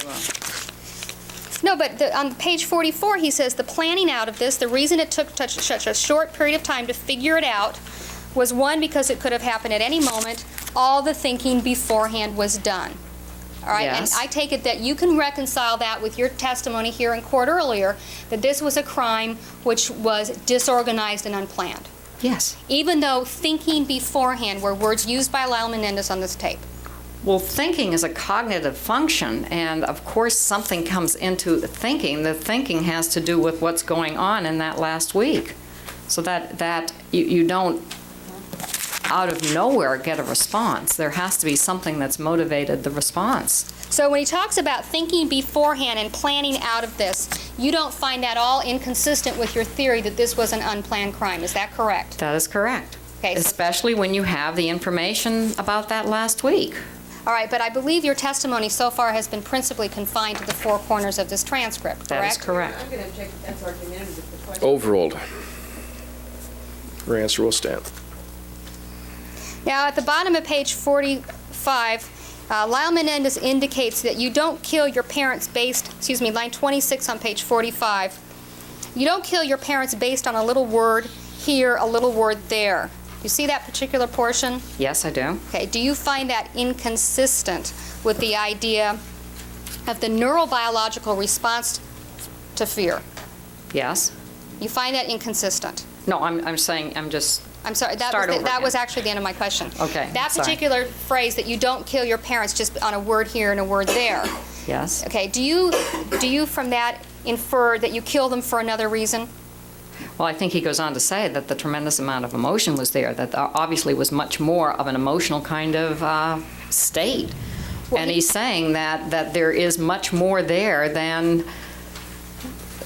any I think that's what's important. But at line 9 on that same page, and in the same discourse, without interruption from Dr. Oziel, Lyle Menendez says at line 9, it was done so quickly and so sort of callously almost. Because one, if you thought about it too much, the feelings of not having your parents around and so on. I object to this is, first of all, she's already gone over some of it. Second of all, the transcript speaks for itself. All right, if you could just focus on what it is you want to ask. All right, starting with the word callously at line 10 and ending at the word important on line 13. Do you see that particular passage? Yes. On Okay. page 45? Yes, Your Honor. All right, and when Lyle Menendez... I object to asking the witness to start at one word. and Overruled. finish a sentence. Overruled. Do you see that particular passage, Dr. Burgess? Yes. And when you view that particular passage about the callousness, does that in any way, do you find that at all cognitively dissonant with the idea of a neurobiological response to fear? No. It's been asked and answered. Overruled. The answer will stand. When Lyle Menendez says at page 46, line 4 through 5, and he indicates that it's almost as if a third party was discussing. Yes. Okay, and what is your psychological evaluation of that particular choice of words within the confines of this transcript? Well, that would be another example if he doesn't ask about this third party, so that we don't have any more information than that what is exactly on this transcript. That's another missed area. No, but I'm not asking you what Dr. Oziel did wrong. I'm asking you, when Lyle Menendez says almost as if a third party was discussing, did you find that to have any psychological significance in terms of your evaluation of this as a disorganized crime? Yes. And you thought that that was consistent with your theory? That's a numbing kind of reaction that you get in the face of fear. It's one explanation. Now, at line 12 through 15, Lyle Menendez appears to be speaking about that he had an important issue to do and his brother was out playing tennis. Yes. Okay. I object, Your Honor, that's not what that says. Well, he indicates that he was practicing because he had a tournament coming up. Does it indicate that? Okay, counsel, let's not argue it. Well, which lines do you want her to read? Line 14 through 16. On page 46? Yes, Your Honor. Your Honor, I think I better reserve this for the Erik Menendez jury. I'm sorry, I'd like to go on. Okay. Now, when Lyle Menendez makes the comparison of missing his parents to missing his dog, do you attach any psychological significance to that particular analogy? Objection, Your Honor, that's beyond the scope of this examination. Overruled. It can be. All right, and when on line 3 at page 47, he indicates, I hated the thing when it was around. Do you see that as a metaphor for his parents?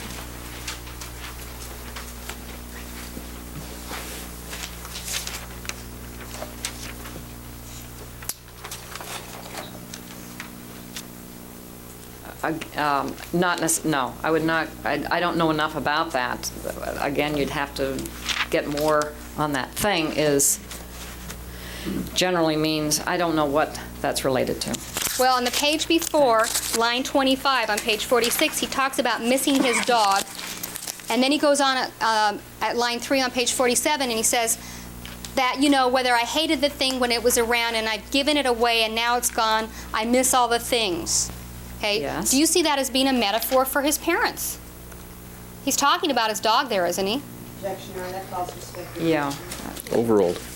Yes, I would. I don't think that would. I think the missing the dog around, I think, really speaks to the isolation. That is an issue with this family in terms of people, and animals, and so forth. The thing, I think, I don't see that as a metaphor. It doesn't have a person attached to it or a statement. I would not consider that a metaphor. And when he says he's making a gross analogy between missing his parents and missing his dog, you don't find anything psychologically significant about that, do you? Same objection, she hasn't been asked. Overruled. Overruled. Overruled. Can you answer the question? I thought I just answered it, that it speaks to the isolation aspect. And when he talks about hating the thing when it was around, you don't find that he's referring to his parents. Is that correct? No. Overruled. No. I would not make that at this, given the last few pages of this transcript. And even though he used the term analogy in that last part of page 46, he analogizes the dog to his parents, but you're rejecting the idea that if he hated his dog, he hated his parents. Is that correct? Yeah, I think he talks about missing people, he misses parents, he misses his dog. I think that's a statement, a fair statement of his, but I don't make that giant leap to the next page, no. Thank you. Redirect. Well, let's get a start. Yeah.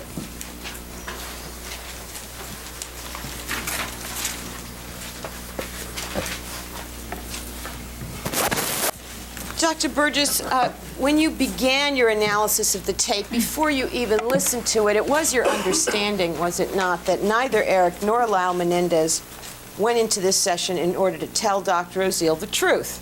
That's correct. Objection. Calls for speculation on the part of the witness and hearsay. Sustain. The answer is straight. Mrs. Bozanich asked you if you had a conversation with Erik Menendez about the making of this tape. Yes. And did Erik tell you that he had no intention of telling Dr. Oziel the truth during the making of this tape? Objection, leading. Overruled. Yes. And did he tell you that he had had discussions with his brother about the limitations that would be placed on what they were prepared to talk to Dr. Oziel about? Yes. So you don't believe, do you, that when you're reading these words about mercy killing, that certainly Erik Menendez intended that to be the truth, do you? Objection. Calls for improper opinion. Sustain. Mrs. Bozanich asked you if some of the things that are said here are inconsistent with self-defense. Yes. Now, the notion of this mercy killing is certainly inconsistent with self-defense, isn't it? Yes, it is. But you don't believe that mercy killing was the reason, do you? In Objection, forming improper. your opinion. Improper opinion as to her beliefs. Sustain. I think you've indicated that this notion of mercy killing is an odd concept. Yes, I did. What's odd about it? Objection, irrelevant. Sustain. Why do you say that it's odd in the context of this tape? Same objection, irrelevant. Sustain. It appears that this is, Mrs. Bozanich asked you about your knowledge of Dr. Oziel's testimony concerning October 31st and November 2nd. You recall her questions? Yes. And do you have in mind that Dr. Oziel claimed under oath that Erik and Lyle Menendez said they killed their father because he was controlling and dominating and they hated him? Objection, argumentative. Sustained as to the form of the question. Are you aware of what Dr. Oziel's theories were as to why these killings occurred based on his testimony? Objection, mischaracterizes his testimony. Why don't you clarify that? Are you familiar with Dr. Oziel's testimony concerning what reasons he claims were given to him by the Menendez brothers on October 31st and November 2nd for the killing of the parents? Yes, I am. And what were these reasons according to Dr. Oziel's sworn testimony under oath? There are several reasons. Yes, which Fir- one? Okay, first ahead. would be the money, the disinheritance, the greed. Then he suggested the hatred. Your Honor, I move to strike the witness's testimony as mischaracterizing the testimony of Dr. Oziel. Well, she can be wrong. Your objection is that you don't agree with her answer. That it mischaracterizes the Okay, testimony. all right. That objection is overruled. Okay, let me just slow you down. You see, one of the things he testified to was that they were upset about being disinherited. Correct. Okay. And what else were the reasons that he said? He said that the father was negative and controlling. Did he use the word, in fact, domineering and control? Okay, let's not lead the witness. Okay. Yes, used the word domineering. Okay. Also, that it was money, greed. Okay. What about notions of hatred versus love? Did he offer theories on that? Yes, he believed that, or he stated it was for hatred Okay. of the father. And did he offer reasons with respect to the mother? Yes. And what reasons did he claim about the mother? He offered that mother was miserable, and that was one of the reasons being the mercy killing. And did he offer another reason with respect to mother? Yes, he did. And what was that reason? He offered that mother was a witness and needed to be, that was the reason, to eliminate her as a witness. Okay, and was there some notion in Dr. Oziel's testimony that the primary person to be killed was father, That is correct, yes. based on hatred and domination and control? Yes. And mother was... Counsel, you are leading the witness. I understand. And were there other things that Dr. Oziel testified to by way of the motive or the triggering events for the shooting?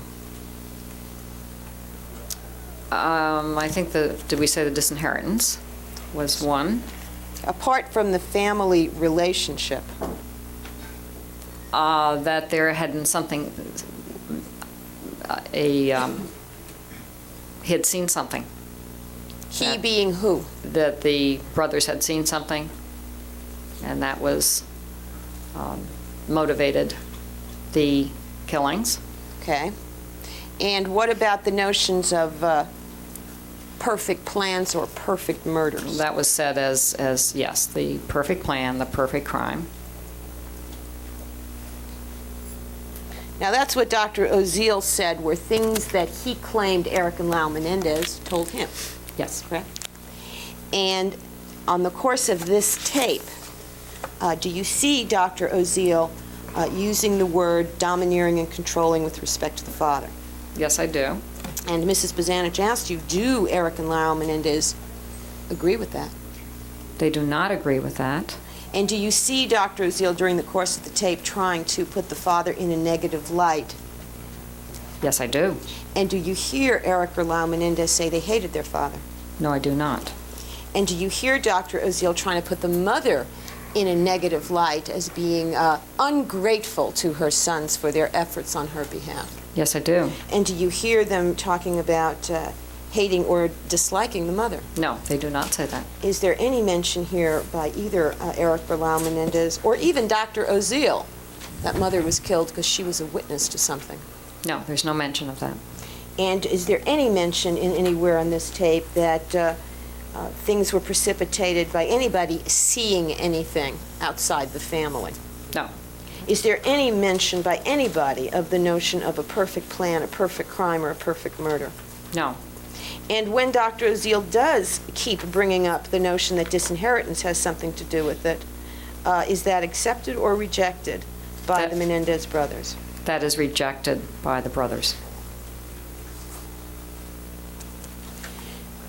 Now, does it appear to you that the only thing that Dr. Oziel testified to as being agreed to or being stated by the Menendez brothers that they do appear to agree with here was the mercy-killing notion? Objection calls for conclusion in part of witness. Sustained. Are you familiar with Dr. Oziel's testimony in which he said that neither of the brothers ever said they loved their parents or their father? Yes. And did you note the number of times in this transcript that both Erik and Lyle Menendez talk about how they loved their parents, loved their father, loved their mother. Yes, that was stated many times. Now, when you talked about the fact that the notion of a mercy killing can help with one's guilt, did you mean guilt in the legal sense, or did you mean guilt in the emotional sense? I meant guilt in the emotional sense. And do you recall reading Lyle Menendez's testimony that at the November 2nd session, he and Erik agreed with Dr. Oziel on the mercy killing theory because it seemed to make Erik feel better? Calls for speculation. Sustain.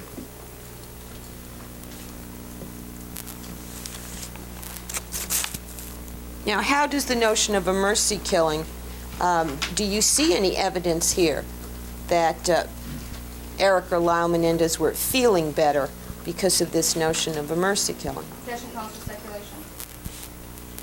Sustain. Do you recall, Your Honor, I am going to be at least How much longer do you think? about 15? 20 minutes. Okay. All right, is there any examination by the co-defendant, or is it all going to be done by this? Yeah, I think they'll be. Okay, we'll give you a chance then to confer on that as well. We'll resume at 1:30, ladies and gentlemen. Don't discuss the matter with anyone. Don't form any final opinions about it. We'll resume at 1:30. Dr. Burgess, Mrs. Bozanich asked you on cross-examination if you were aware of the fact that Judalon Smith made prior statements that were inconsistent with things she testified to at the trial. Yes. And she asked you those questions from the viewpoint, did she not, of whether it was appropriate for you to rely on anything Judalon Smith says? Yes. Are you aware of the fact that the police arrested Erik and Lyle Menendez and that they were held without bail for 2 years solely on the word of Judalon Smith? Objection, argumentative, and as soon as facts not known. Sustain. Are you aware that it was Judalon Smith's information to the police, as she testified to, that resulted in the arrest of Erik and Lyle Menendez? Objection, as soon as facts not in evidence. Sustain. That was testified to, Your Honor. Objection, sustain. Are you aware of the fact that it was Judalon Smith's word that was relied upon for a search warrant for Dr. Oziel's home? Yes, I am. And that that word was relied upon by the police in formulating that search warrant? Objection, argumentative, and calls for conclusions. Sustain. Do you know who wrote the search warrant in the case that was served on Dr. Oziel's home? What agency? Your Honor, objection irrelevant. It is irrelevant, and it is irrelevant. Now, Mrs. Bozanich asked you if there's training of therapists to deal with people who have confessed to violent acts and how to deal with such patients. Yes. She also asked you if you were aware that this tape was made in Dr. Oziel's office before Erik and Lyle were arrested following Ms. Smith's interview. Yes. Okay. Now, did you hear anything in Dr. Oziel's voice on that tape where he sounded fearful? Objection, calls for the conclusion and speculation. Sustain. Did you Answer analyze stricken. the tape from the viewpoint of the affect of the... You've been asked about Lyle Menendez's tone of voice, have you not? Yes, I have. You were asked about Erik Menendez's tone of voice. Yes, I Did was. you scrutinize Dr. Oziel's tone of voice? Yes, I did. Did you hear fear? No, I didn't. Objection, calls for speculation, part of the witness. Sustain. The answer is stricken. Did you hear emotion? Objection, same objection, Your Honor. Calls for speculation. Lack of foundation. Sustain.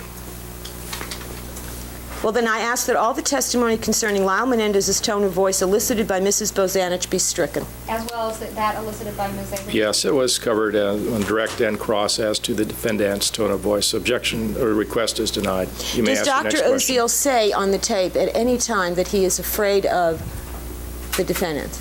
No, he does not. Does he say that he is nervous around them? No, he does not.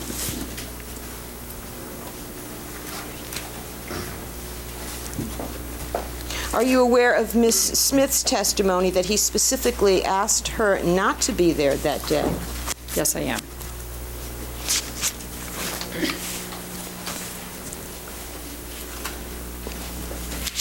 Now, you recall Mrs. Bozanich questioning you about whether it was inconsistent that Erik says in this tape that he found the original suicide note in a drawer under a book Yes. as compared to his testimony at the trial that it was lying around the house. Yes.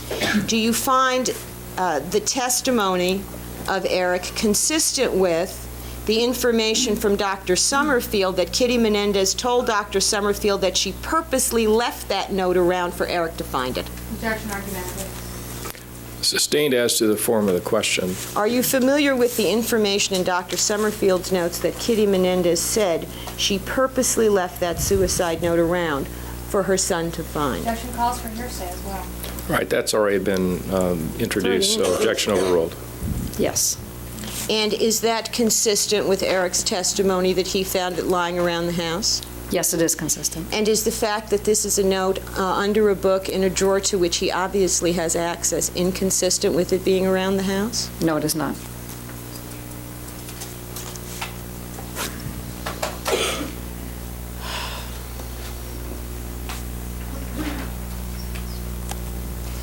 Now, you were directed by Mrs. Bozanich to that section of one of Lyle Menendez's monologues, if you will, in this tape, to where he mentions several times that his father cried. Do you recall that? Yes, I do.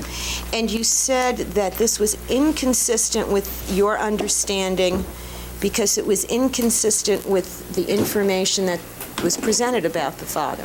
That is correct. And do you recall Mrs. Bozanich suggested to you that it was inconsistent with the picture painted in court of Jose Menendez? Yes. Now, you have, do you not, Dr. Burgess, every single prosecution interview with every single potential witness? Yes. Has the prosecution generated any information from anybody that Jose Menendez ever cried? No.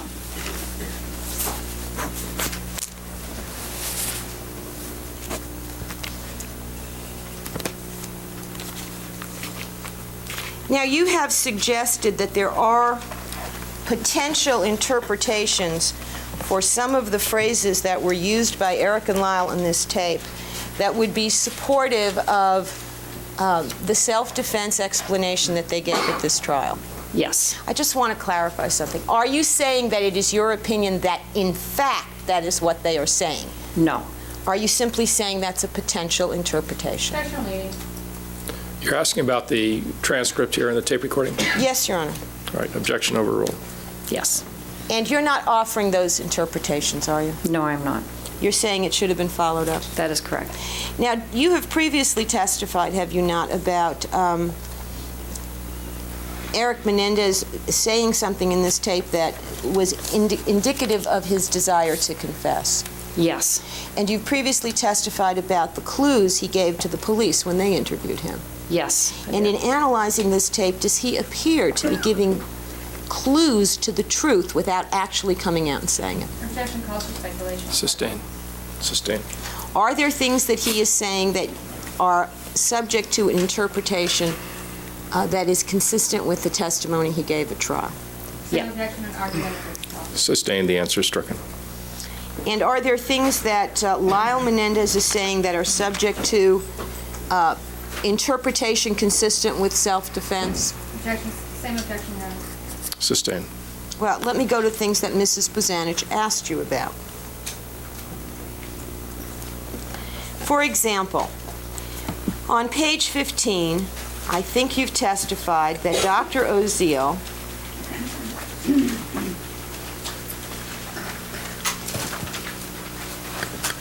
changes the subject in the middle of a speech that begins on line 12 and to the topic of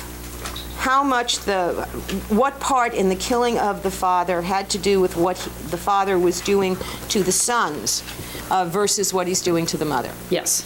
And Lyle Menendez rejects the suggestion that the father was killed because of what he was doing to him. Yes.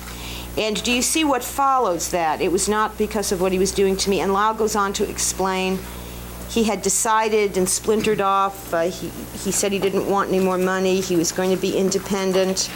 Do you see that? Yes, I do. Okay. Do you recall Lyle's testimony that at the point when Erik revealed to him about the molestation, he felt he was separating from the family and things were going well and he was going his own way? Objection argumentative. Sustained. Do you remember Lyle's testimony? Let's not have the witness's memory tested by what she did or did not remember of someone else's testimony. It's irrelevant. Okay. Did you formed the opinion that this statement by Lyle Menendez on page 15 was subject to an interpretation consistent with the self-defense information that was presented at the trial. Yes. Now, with respect to that, Mrs. Bozanich asked you questions about whether certain statements that appeared to reflect thinking or decision-making or figuring things out was consistent or inconsistent with the fight or flight, the automatic limbic response. Yes. Okay. Are there situations that you have analyzed in your professional capacity where self-defense was in response to a sudden threat, unforeseen? Yes. And are there situations where you have analyzed people's behavior in the context where self-defense is something that was anticipated because the threat was of some duration? Yes. Now, in your analysis of this case, okay, from the standpoint of the limbic system, Yes. was it your testimony that the limbic system clicks in at the moment when the threat appears imminent to the You're asking in general, not reference to this case and the facts of this case? No, her testimony in this case. Well, then we're going beyond the scope of the examination, so rephrase the question. I don't believe so. Well, I do, so rephrase the question. No, I thought the scope included that aspect of her testimony. Not if you go beyond the generalized description of the fear. Right, but I'm talking, Flight. you're In right. general, I'm sorry, Your Honor, you're going right. beyond that. It is in general. In general, the fight-flight clicks in when the threat appears imminent. Yes. Okay, and that was how you testified here. Yes. However, you were asked whether certain of these statements were consistent or inconsistent with the notion of self-defense. Yes. And in this particular case, is the threat that resulted in the behavior in self-defense a sudden one or one of some duration? Objection beyond scope. Sustained.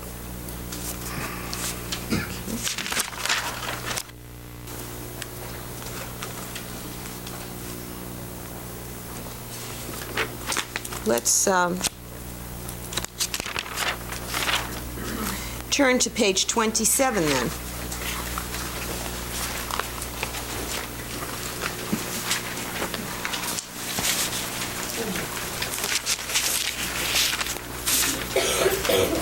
Okay, I want to actually just refer you to a question that Mrs. Bozanich asked you about something that was on page 28. She focused, did she not, on page 28, line 19, Erik's statement with reference to his father.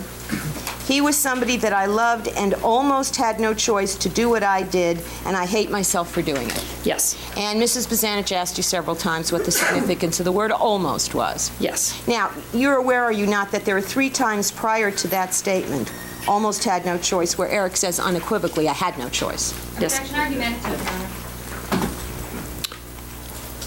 Honor. Overruled. If you Yes. would look on page 28 at line 4,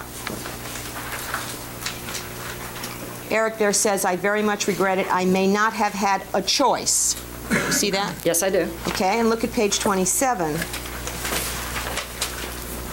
You see line 27, this led up to the fact where I had no choice. Yes, I see that. And line 28, where I would have taken any other choice. Yes, I see that. So I ask you, are those statements consistent with the notion of acting from an instinct or survival state, as you've described, is the limbic system response? Yes.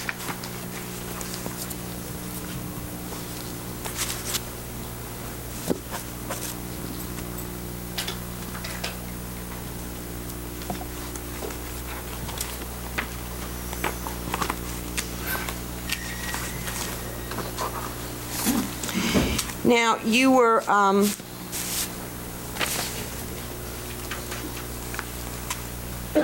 asked about this notion that Dr. Oziel laughs at his patients to break the tension. You recall that question by Yes, Mrs. I do. Bozanich? Objection misstates the question. Right, regardless of the specific characterization, recall the questioning on cross-examination. I do. Turning to page 38, lines 23.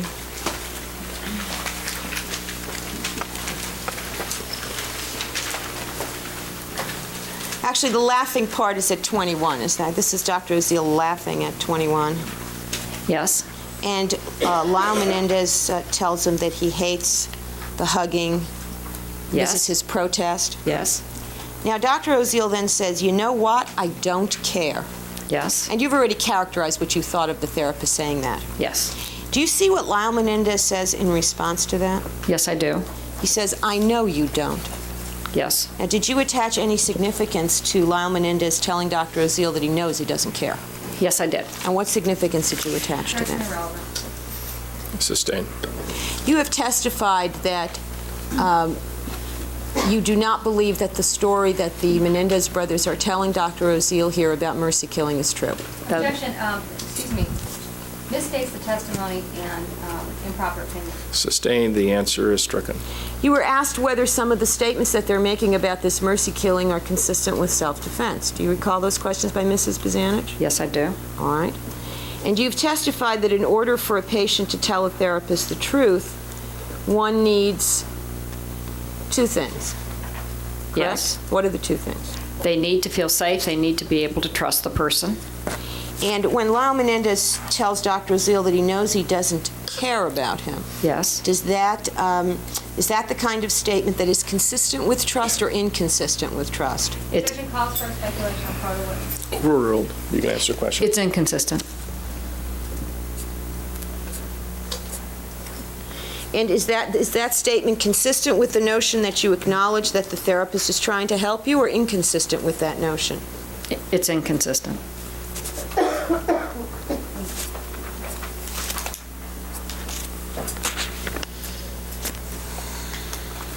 Now, Mrs. Bazanich focused you on the phrase on page 29.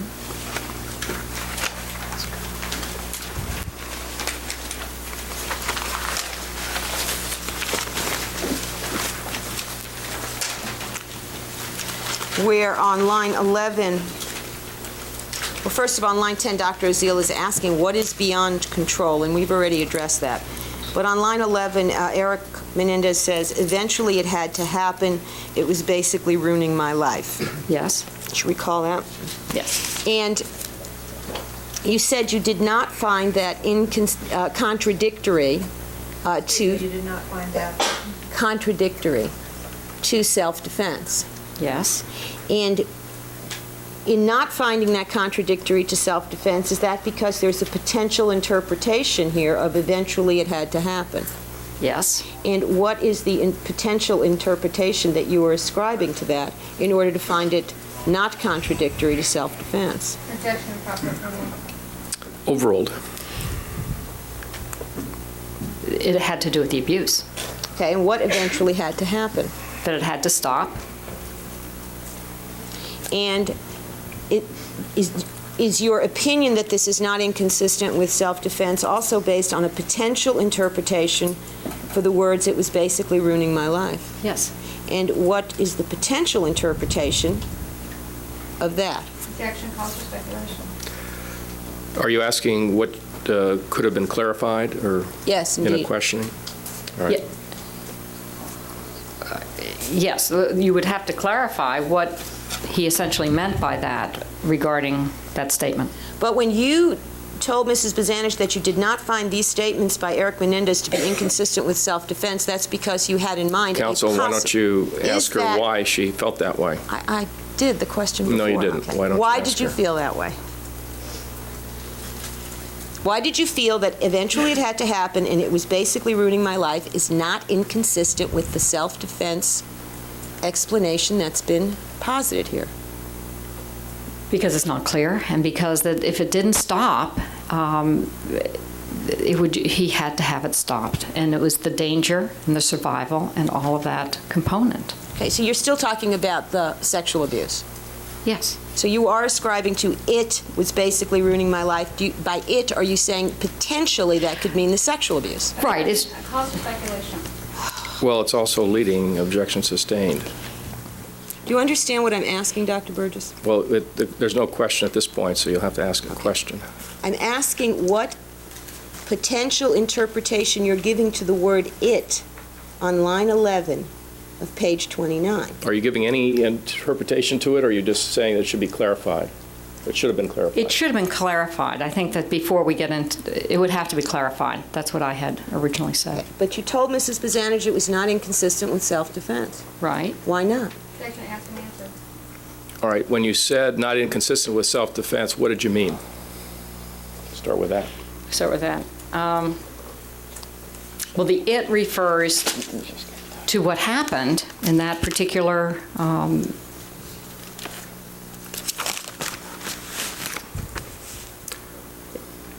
what he's referring to is what happened. What do you mean by what happened? Did you interpret the question regarding self-defense to be a generic response rather than specific Just- to this case? Yes, I was really All right. being generic. All right. Yes. You have information, though, where you could be specific with respect to this case, could you not? Yes. Well, I'm asking you to be specific. Pardon me, I think that's beyond the scope. Sustained.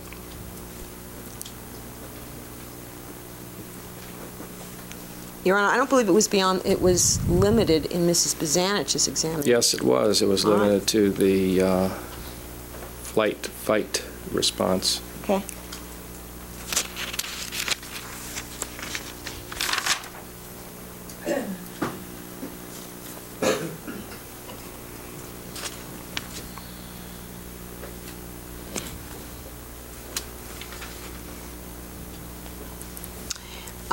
I would like to turn your attention to page 34.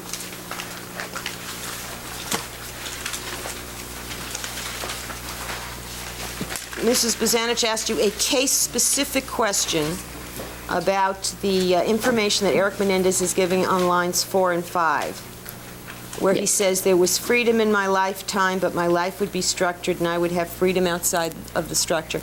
You remember she asked you if that was consistent or inconsistent with the notion that he'd be forced to be home 2 or 3 nights a week. Yes, I remember that. Okay? Now, I believe your answer was that it was not inconsistent. Yes. What significance, if any, I think she asked you, is there any indication in this statement of Erik's about this issue of having to be home 2 or 3 nights a week? Yes. What significance, in any, do you give to the words that Erik uses on line 6? It was signs of pain. Yes. What significance do you give to that? Well, the significance is how painful it would be for him to have to be home. So are you saying that he could be alluding to the fact that his father had basically told him he wasn't escaping to college after all? That's right. You don't know that he's doing that, but he could be. That's correct.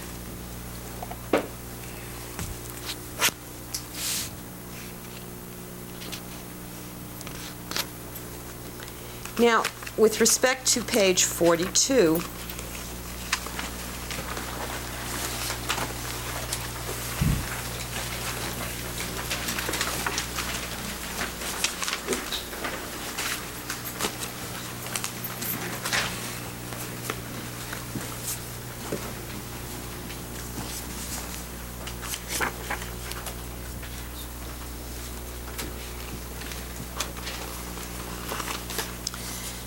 Mrs. Bazanich asked you if the reference to that Lyle makes about, I just let him sleep on it for a couple of days, I'm in a very good position, et cetera, okay? If Yes. that was inconsistent with self-defense. Yes. And you said it was not. Yes. And were you thinking, without telling us what it is, but were you thinking of case-specific issues when you answered that question? Yes, I was. And did that have to do with information that was testified to about the sequence of events the last 3 days? Overall, I think she's already said that in her testimony in Exactly. answer to the question asked before, so. Yes. Okay. So in order to answer that question, you had to refer it to specifics of the case? That's correct. Is there a specific incident that occurred over those last few days having to do with the mother and how she presented herself that, in your opinion, could be an interpretation of what this means? Objection calls for speculation. Sustained. When you answered the question for Mrs. Pizanich, did you have a specific incident involving the mother in mind? Objection irrelevant. Overall, you can answer the question, or were you thinking in general about the self-defense as a general term rather than specific to this case? No, not in that particular question. What is no? I had a specific. And what was the specific? Specific related to the mother. And what was the specific in relation to the Objection mother? beyond the scope. Overall. The specific I had in mind related to the information they learned about the mother knowing about the abuse and then not going to protect and to siding with the father and to now becoming a danger. Was there a specific thing that you knew about that happened 2 days after the confrontation with the father that happened Saturday night that involved the mother that you had in mind? Yes. And do you recall what that was, what the mother said or did Saturday night? Yes, this is where the mother did say to Erik Menendez that he was the cause for the family problem. He was the cause, you're the reason this family won't work out? Yes.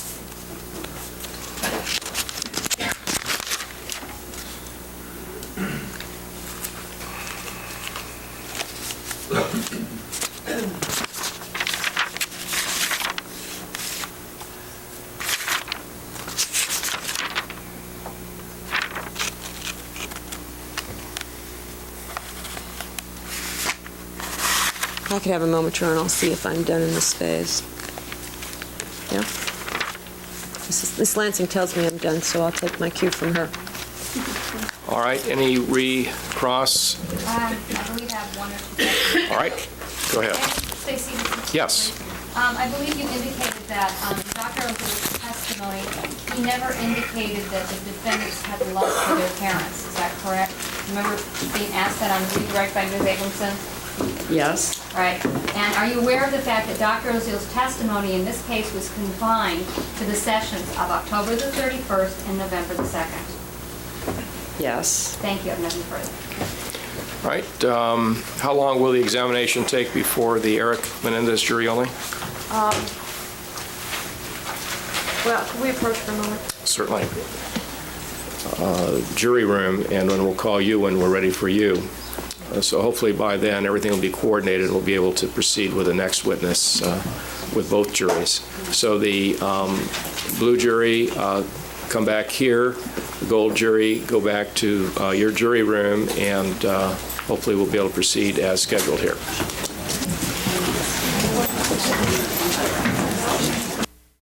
And the defendant, Erik Menendez, and his counsel. Further examination of the witness. Yes, Your Honor.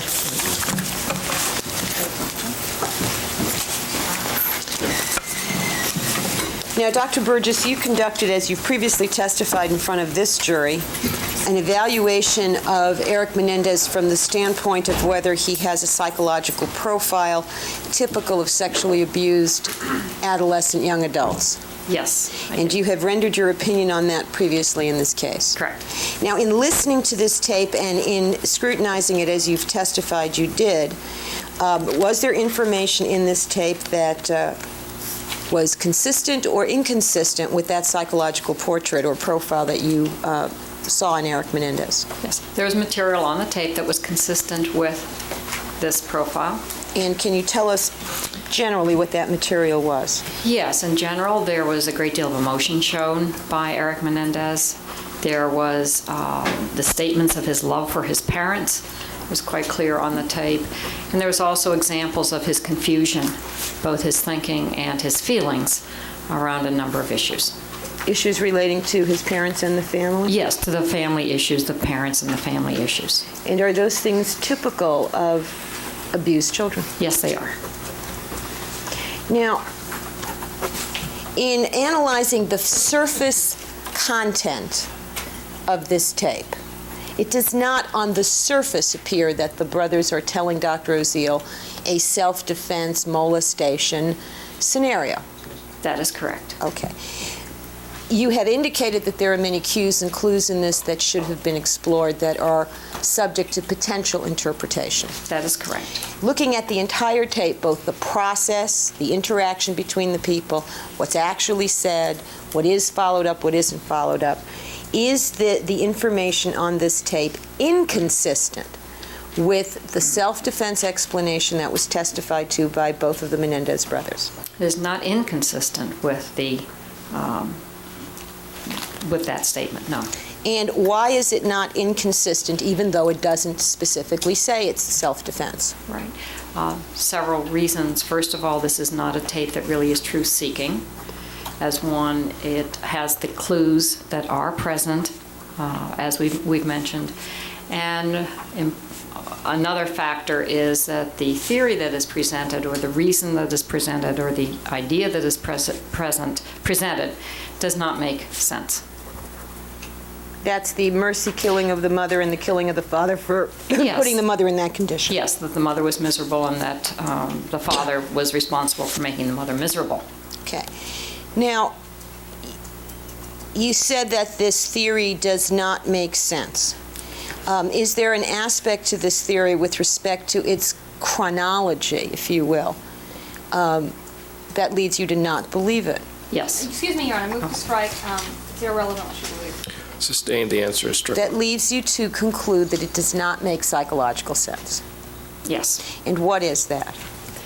The reason is that this material that is presented is based on what could be considered old history back in 1987. That's the material that's being used to describe some of the things. It is not current history. It's not 1989 history. And when you talk about this old history, old news, this has to do with the mother's condition at some point in time. Yes, there's a great deal of statements on these tapes that gets into the mother's, the suicide notes, et cetera, and that relates back to 1987. And is there any information on this tape that relates to what's going on with the mother in 1989 as you understand that based on all the other information that you have in this case? Objection calls for speculation and proper opinion. Sustained. You have information based on testimony in this case, witnesses who testified, records from the mother's therapy, all these things concerning what her situation is in 1989. Is that correct? Yes, I do. And is any of that alluded to in this tape? Objection calls for speculation. Sustained. What are the issues as you understand them concerning the mother in 1989? What issues are we talking about? The issues concerning what her condition is as compared to what it was in 1987. Your emotional condition, is what you're asking? Her emotional condition and her interaction with the members of the family. That's what's being talked about. All right, why don't you rephrase the question then? Okay. With respect to the interactions in the family and the mother's way of presenting herself, or the way she is presented in 1989, do you have information about that? Yes. Okay. And are some of that information significant to your belief that this was a homicide in self-defense? Yes. And what is that information that you have? Objection calls for hearsay, Your Honor. And it's also argumentative and not the proper subject of expert testimony. Sustained. Well, you've indicated that the theory that's presented doesn't make sense. Is that because of this other information that you have? Yes, it is. Would you tell us then what this other information is? Same objection, Your Honor. Sustained. Well, may we approach? Sure. Okay. I'm going to re-ask the question this way. Now, in your view, in your opinion, when you formulated your opinion concerning self-defense as the reason for these homicides, did you consider information about the mother, her condition in 1989, how she was relating to her sons, how she was interacting with her husband in support of that opinion? Yes. And is your conclusion about the information on this tape that it is does not make sense to you, based in part on the fact that it does not include that information that you considered? Yes.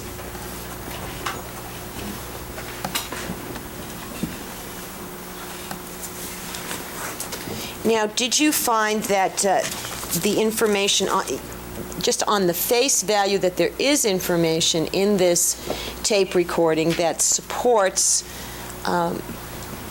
the claims, if you will, of other forms of abuse that were made in this case by the Menendez brothers and by other witnesses. Yes.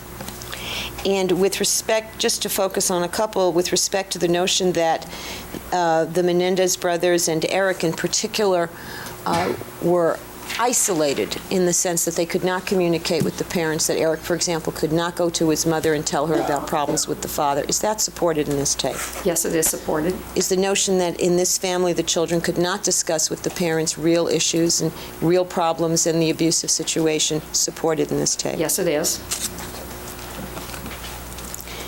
And even on the face of this tape, is there information from Erik Menendez and also from Lyle Menendez that the mother was not someone he could have gone to complain about the father? Yes.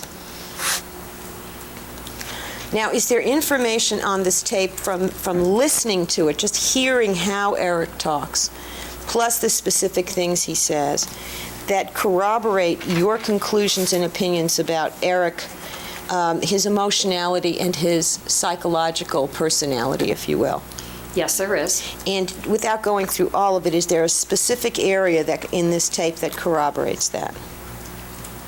Yes. And can you focus on that particular section?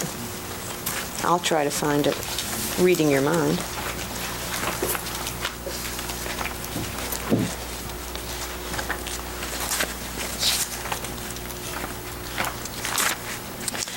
Turning to page 28.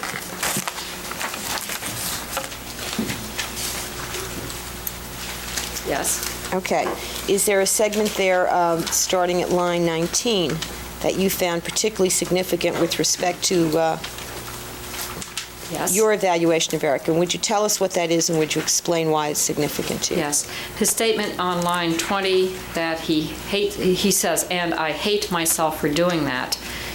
What that indicates is not only his self-hatred at that particular time, but it goes into, if you see earlier, the no choice to do it, and even though he did it, he hates himself, and he further has said, can I go into that? Yes. Okay. He has further said that if there was anything he could undo about that, he would rather be dead than what happened.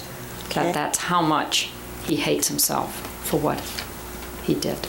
And he is saying this on this tape, but are you indicating that in your 50 or so hours with him, that this is a theme that has been repeated? A theme repeated very much over and over, yes. And in your evaluation of Erik in the 50 hours that you've spent with him, did you form the opinion that he, first of all, blames himself even for some of the abuse that happened to him? Objection and proper opinion. Did you find that he has guilt about what happened here? Objection and proper opinion. Why don't you rephrase it as far as how he expressed himself? All right. Well, first of all, in analyzing the tape, I think you've already said that you hear emotionality and remorse and guilt and regret and self-hatred. Yes, I have. And is that consistent with things that you have heard over the course of your evaluation time spent with Erik? Yes, I have heard that. And with respect to the references in this tape that he makes about being suicidal, is that consistent with things that you have heard in your evaluation of him? Yes, it is consistent. And is the way that he presents himself in this tape and the way that he talks about himself consistent with the psychological portrait of him that you have, with your opinion of him psychologically? Yes, it is. In what way is it consistent? It is consistent with his profile that as a sexually abused young man, and the emotional state that he's in, the feelings that he has, as well as the confusion back and forth about the parents.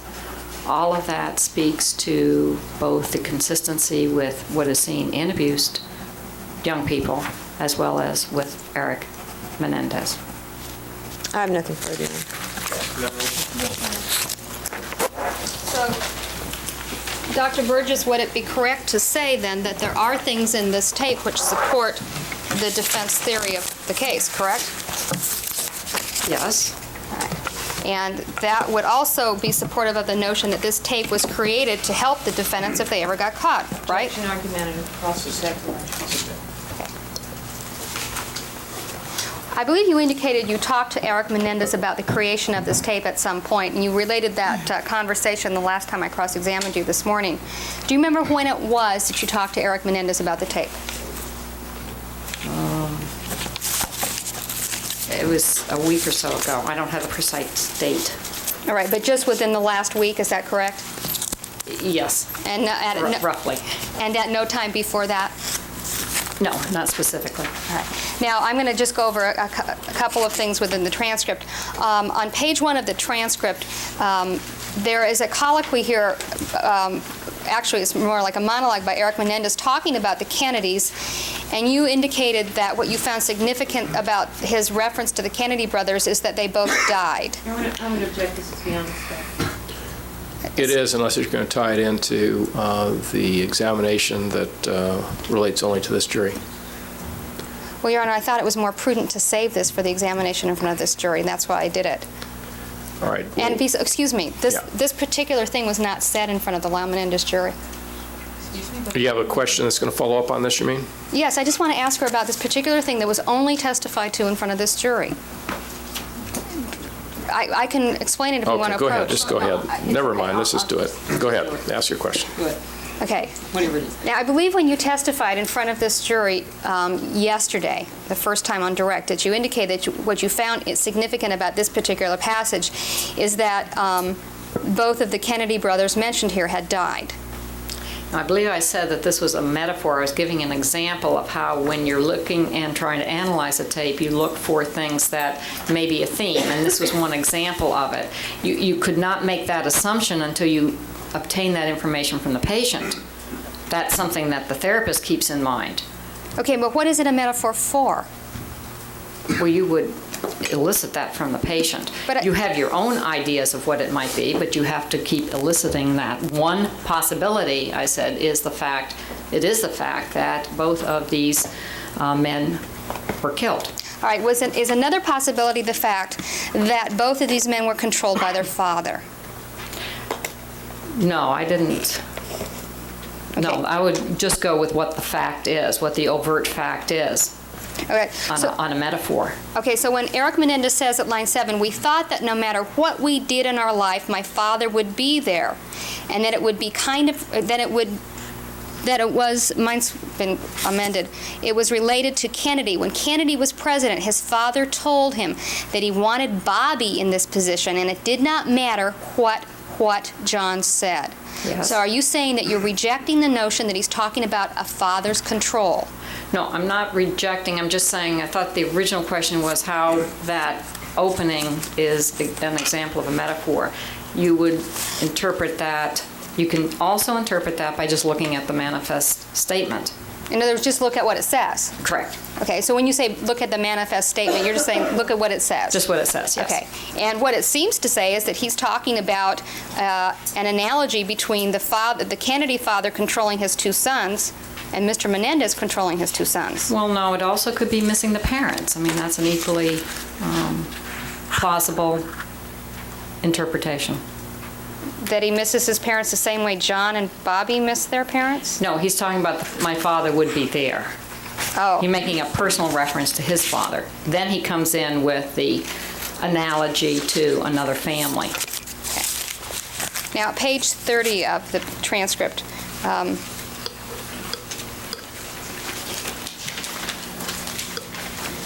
When Erik Menendez is speaking about his relationship with his mother, and he indicates that he had things that he wanted to talk to her about. I don't know if I was able to complete this line of questioning this morning, but let me just ask this.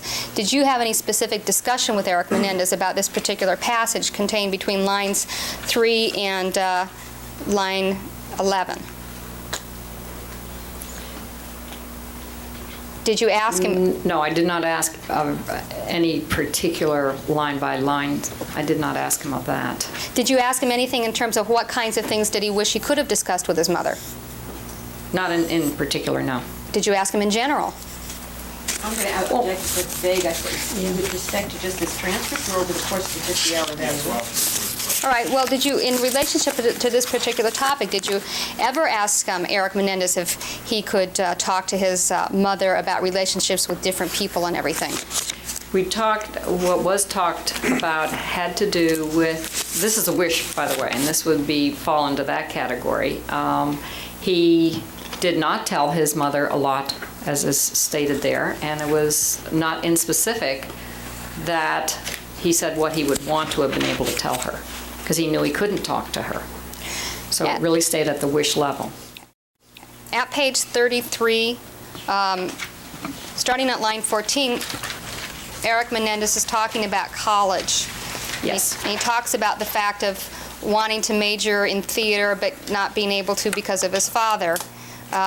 Did you ever talk to him about the fact that his father was influential, to not use the word control, but influential in his choice of courses, for instance, for college? Yes. And so this particular segment of page 33 is accurate insofar as you know.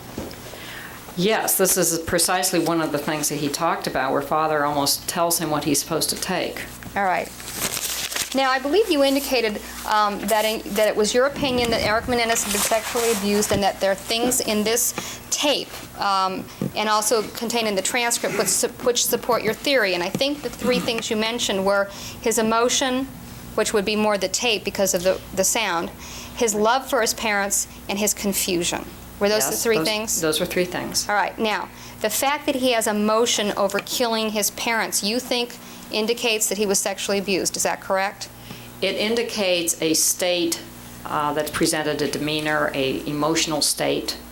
It doesn't have a direct correlation. You cannot tie that specifically, but it's an emotional state. And it really is getting at the emotions he had for his parents, his ambivalence, his confusion about these parents and trying to reconcile what the parents did.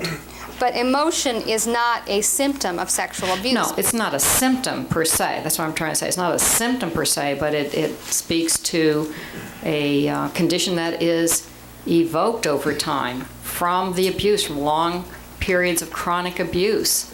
You get mood swings, you get mood states, you get that type of response. And do some people who kill other people feel emotion afterwards, even if they haven't been sexually abused by the person they killed? Objection, Your Honor, that calls for speculation. Overruled. Yes, you can certainly have other emotional states in other situations. Are you able to distinguish what particular emotional state is being expressed in this tape?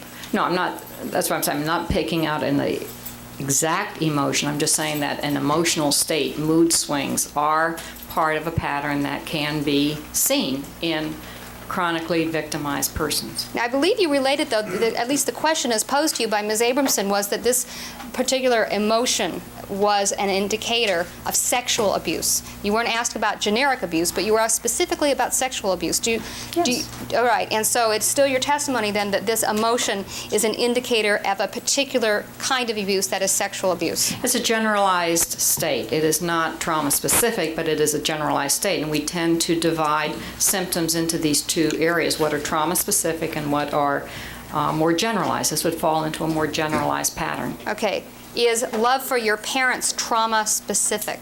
No. And is confusion trauma specific?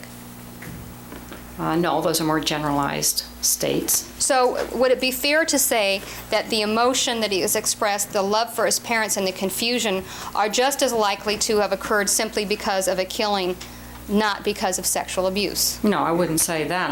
I'm saying the state, the profile of a person that's been sexually abused or abused over a long period of time. Now, I believe that the testimony of Dr. Briere is that there's no specific symptomology that points only to sexual abuse. I'm going to object to that, Your Honor, the testimony of Dr. Briere. Sustained. All right. Would it be your testimony that there are no specific symptomologies which point only to sexual abuse? In terms of the generalized pattern, yes, that it's generalized to a number of trauma type situations. And so love for your parents is something that is not specific to sexual abuse, correct? In other words, your parents could be abusive, but not sexually abusive, and you could still love them. That's correct. That's a more generalized state. And then confusion as well. Confusion might also result just from the mere fact of having killed your parents. This is a pattern. I'm talking about specifically a pattern that you see. What's a pattern? A pattern, the confusion, because you see him talking about different aspects, loving his parents, giving a situation, then saying, contradicting that. He's really trying to put together what has happened over time and his feeling state back at a point in time then after the killings. Okay, well, what are the things that you see in this tape that are specific to sexual abuse? Well, one has to do with the act that occurred. I mean, that's one possible statement, but it's a generalized pattern. I think what is important to say, it's a generalized pattern. A generalized pattern of what? Of the mood swings, the mood state, the emotional state, the confusion, the ambivalence over the love of parents. Do you think committing a murder could cause a person to have mood swings afterwards?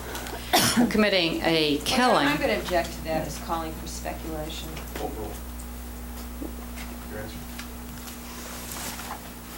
I'm sorry, could you repeat the question? Yeah, do you think that committing a murder might cause the person to have mood swings I'm afterwards? also going to object to the use of the word murder. That's an issue for the jury to decide. Could it create it certainly can create a post-traumatic stress response where the event keeps coming into one's mind over and over and over when it's an emotional state, when it's committed in an emotional state. My question was, could killing someone, could murdering someone cause you to have mood swings, yes or no? I don't know. I haven't seen enough on that particular symptom. Okay, could killing someone that you knew very well, like a parent or a spouse, would it be inconsistent to see that person, the killer, express love for the person killed? I'm going to object, Your Honor. It's calling for an improper opinion with no foundation. Well, killing in self-defense is certainly going to create a lot of confusion.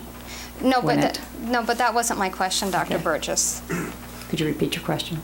Yeah. If you kill someone that you love, would that preclude you later on from expressing love for the person you killed? Yes or no? It may or may not. Right. So the answer is it could and it couldn't. Right, depends on Right. circumstances. And if you kill someone or murder someone, do you think that would cause you perhaps to have some emotion afterwards? It could. Objection, Your Honor. That calls for speculation. You have to rephrase the question. Okay, well, Dr. Burgess, you've indicated, you were asked specifically by Ms. Abramson if there are things in the tape that show that he was a sexually abused young adult, and you said... Objection, Your Honor. That's not what I asked. I asked if it was All right, let's consistent. not argue. Objection sustained to the form of question. Are emotion, love for parents, and confusion indicators of sexual abuse? Those are indicators of an emotional state, a state of mind that can be traced to chronic abuse over time, chronic sexual abuse. Those are general indicators that are reported, certainly in the literature, as well as seen in this particular situation. Could those three indicators also be indicators of having participated in a murder?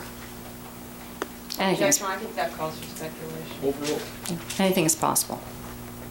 But I'm not saying, I will repeat, that I think that it's very important to see that this is a state of mind that has occurred over a length of time.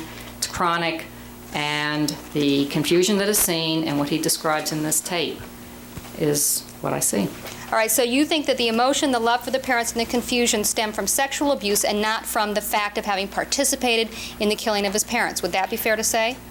I think it'd be fair to say that all of that is very compound. You can't separate out specifically what belongs where, that it all is something that has occurred in this particular situation. But you were asked for indicators of sexual abuse within the tape, and you specifically... Objection, Your Honor. That misstates the All question. right, you're arguing with the witness. Rephrase the question. Dr. Burgess, so is it your testimony now that these things could be consistent with having participated in a killing as well? Objection, argument. Overruled. I think I'm saying that you cannot separate out specifically a state of mind, if you will, looking at just this tape. This is what we're looking at, we're trying to analyze. I've already said that what's important here is that they have, there is misclues, there is metaphors being used, there's a highly emotional state. The emotions that are seen on this tape are certainly come through as very, very important and very real. And I believe it was your testimony that the emotion is an indicator of sexual abuse, correct? Objection, Your Honor. That was not her testimony, and it's been asked and answered. All right, objection sustained to the form of the question. Dr. Burgess, in evaluating the defendant's emotion, his love for her parents, and the confusion he expressed, did you consider the fact that he had participated in the killings of his parents? Asked and answered. Overruled. Yes. And did you reject that as a source for the confusion, the love for the parents, and the emotion? No, I'm going to judge the question as irrational. Overruled. I would say that it's very difficult to separate out what you're asking in this particular situation, that the moods, what has been described in terms of the mental state, in terms of the emotion, what was heard on the tape, and all of that, the ambivalence over the parents, that is all consistent with what is reported in the literature on abused, victimized young people. I believe one of the things you found significant about this particular tape, and one of the things that you have mentioned in your testimony, is that it contains old information. Is that correct? Yes, 1987 information. I believe that you testified earlier that one of the things that you considered were the notes of Dr. Summerfield, correct? Yes. All right, my approach, please. With what? All right, let's proceed. I have nothing further. All right, Denny, redirect. All right, you may step down. You're excused. Oh, wait, I'm sorry, there was one.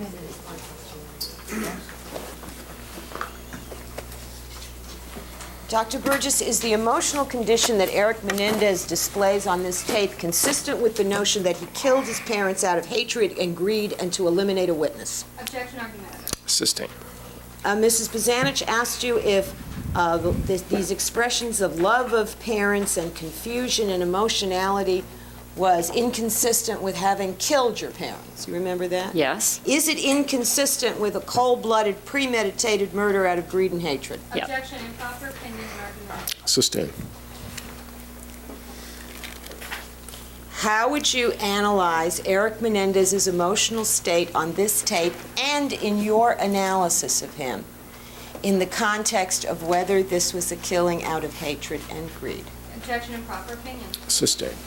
Well, Your Honor, then I'd move to strike all of the cross-examination on this issue. That motion is denied. All right, I'm going to ask again then. No, if you're going to ask the same question. No, I'm going to ask a different question. All right. Is the emotional state and the emotionality of Erik Menendez, as you hear it on this tape, consistent with your opinion that this is a killing in self-defense? Objection, improper opinion. Sustained. Your Honor, that question was already asked and answered Well, then why ask it again? as a foundation to the All right, next. then ask your next question. Is the emotional state that you hear, in your opinion, inconsistent? Well, first of all, is the expression of love for a parent inconsistent with the notion of hate? Yes. Is love the opposite of hate? Yes. Objection, improper expert opinion. Overruled. If Erik Menendez is expressing love for his parents on the tape, is that inconsistent with the notion that he killed them out of hatred? Objection, improper opinion. Sustained. Is it inconsistent with your psychological profile of him? Same objection. Sustained. Would you describe your psychological profile of Erik Menendez? Objection, What- beyond the scope. Sustained. We've been through all of this. We're just going No, over Your the Honor, I same think- material, counsel.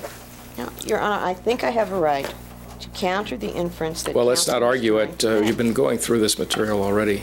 I know. Let's ask something different. If there's something new that you want to ask, that's part of this questioning that was done by the prosecutor. Have you been asked to evaluate other people who have committed homicides?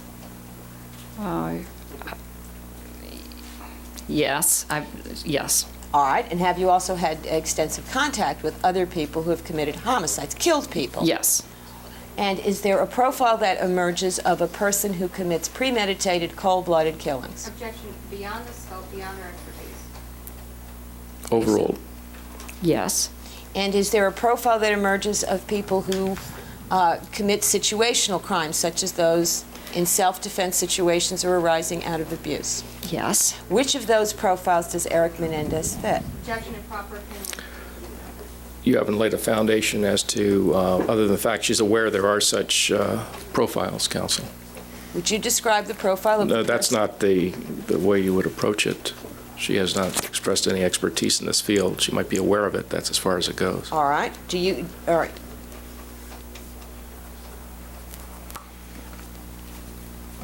What expertise do you have in the field of the psychological profile of those who commit planned, premeditated killings? Your Honor, we would object as being irrelevant beyond the scope and under 352. All right, I'll see counsel at the sidebar so we can conclude this witness's examination. Okay? One question. Okay, Dr. Burgess, the factors that you referred to about the manner in which Erik Menendez demonstrated emotion on this tape, his emotionality, the love for his parents, the confusion about his feelings about his parents, is that consistent or inconsistent with someone who killed in self-defense? It is consistent. I have nothing further. Anything else? No, Your Honor. All right, thank you. You may step down. You're excused.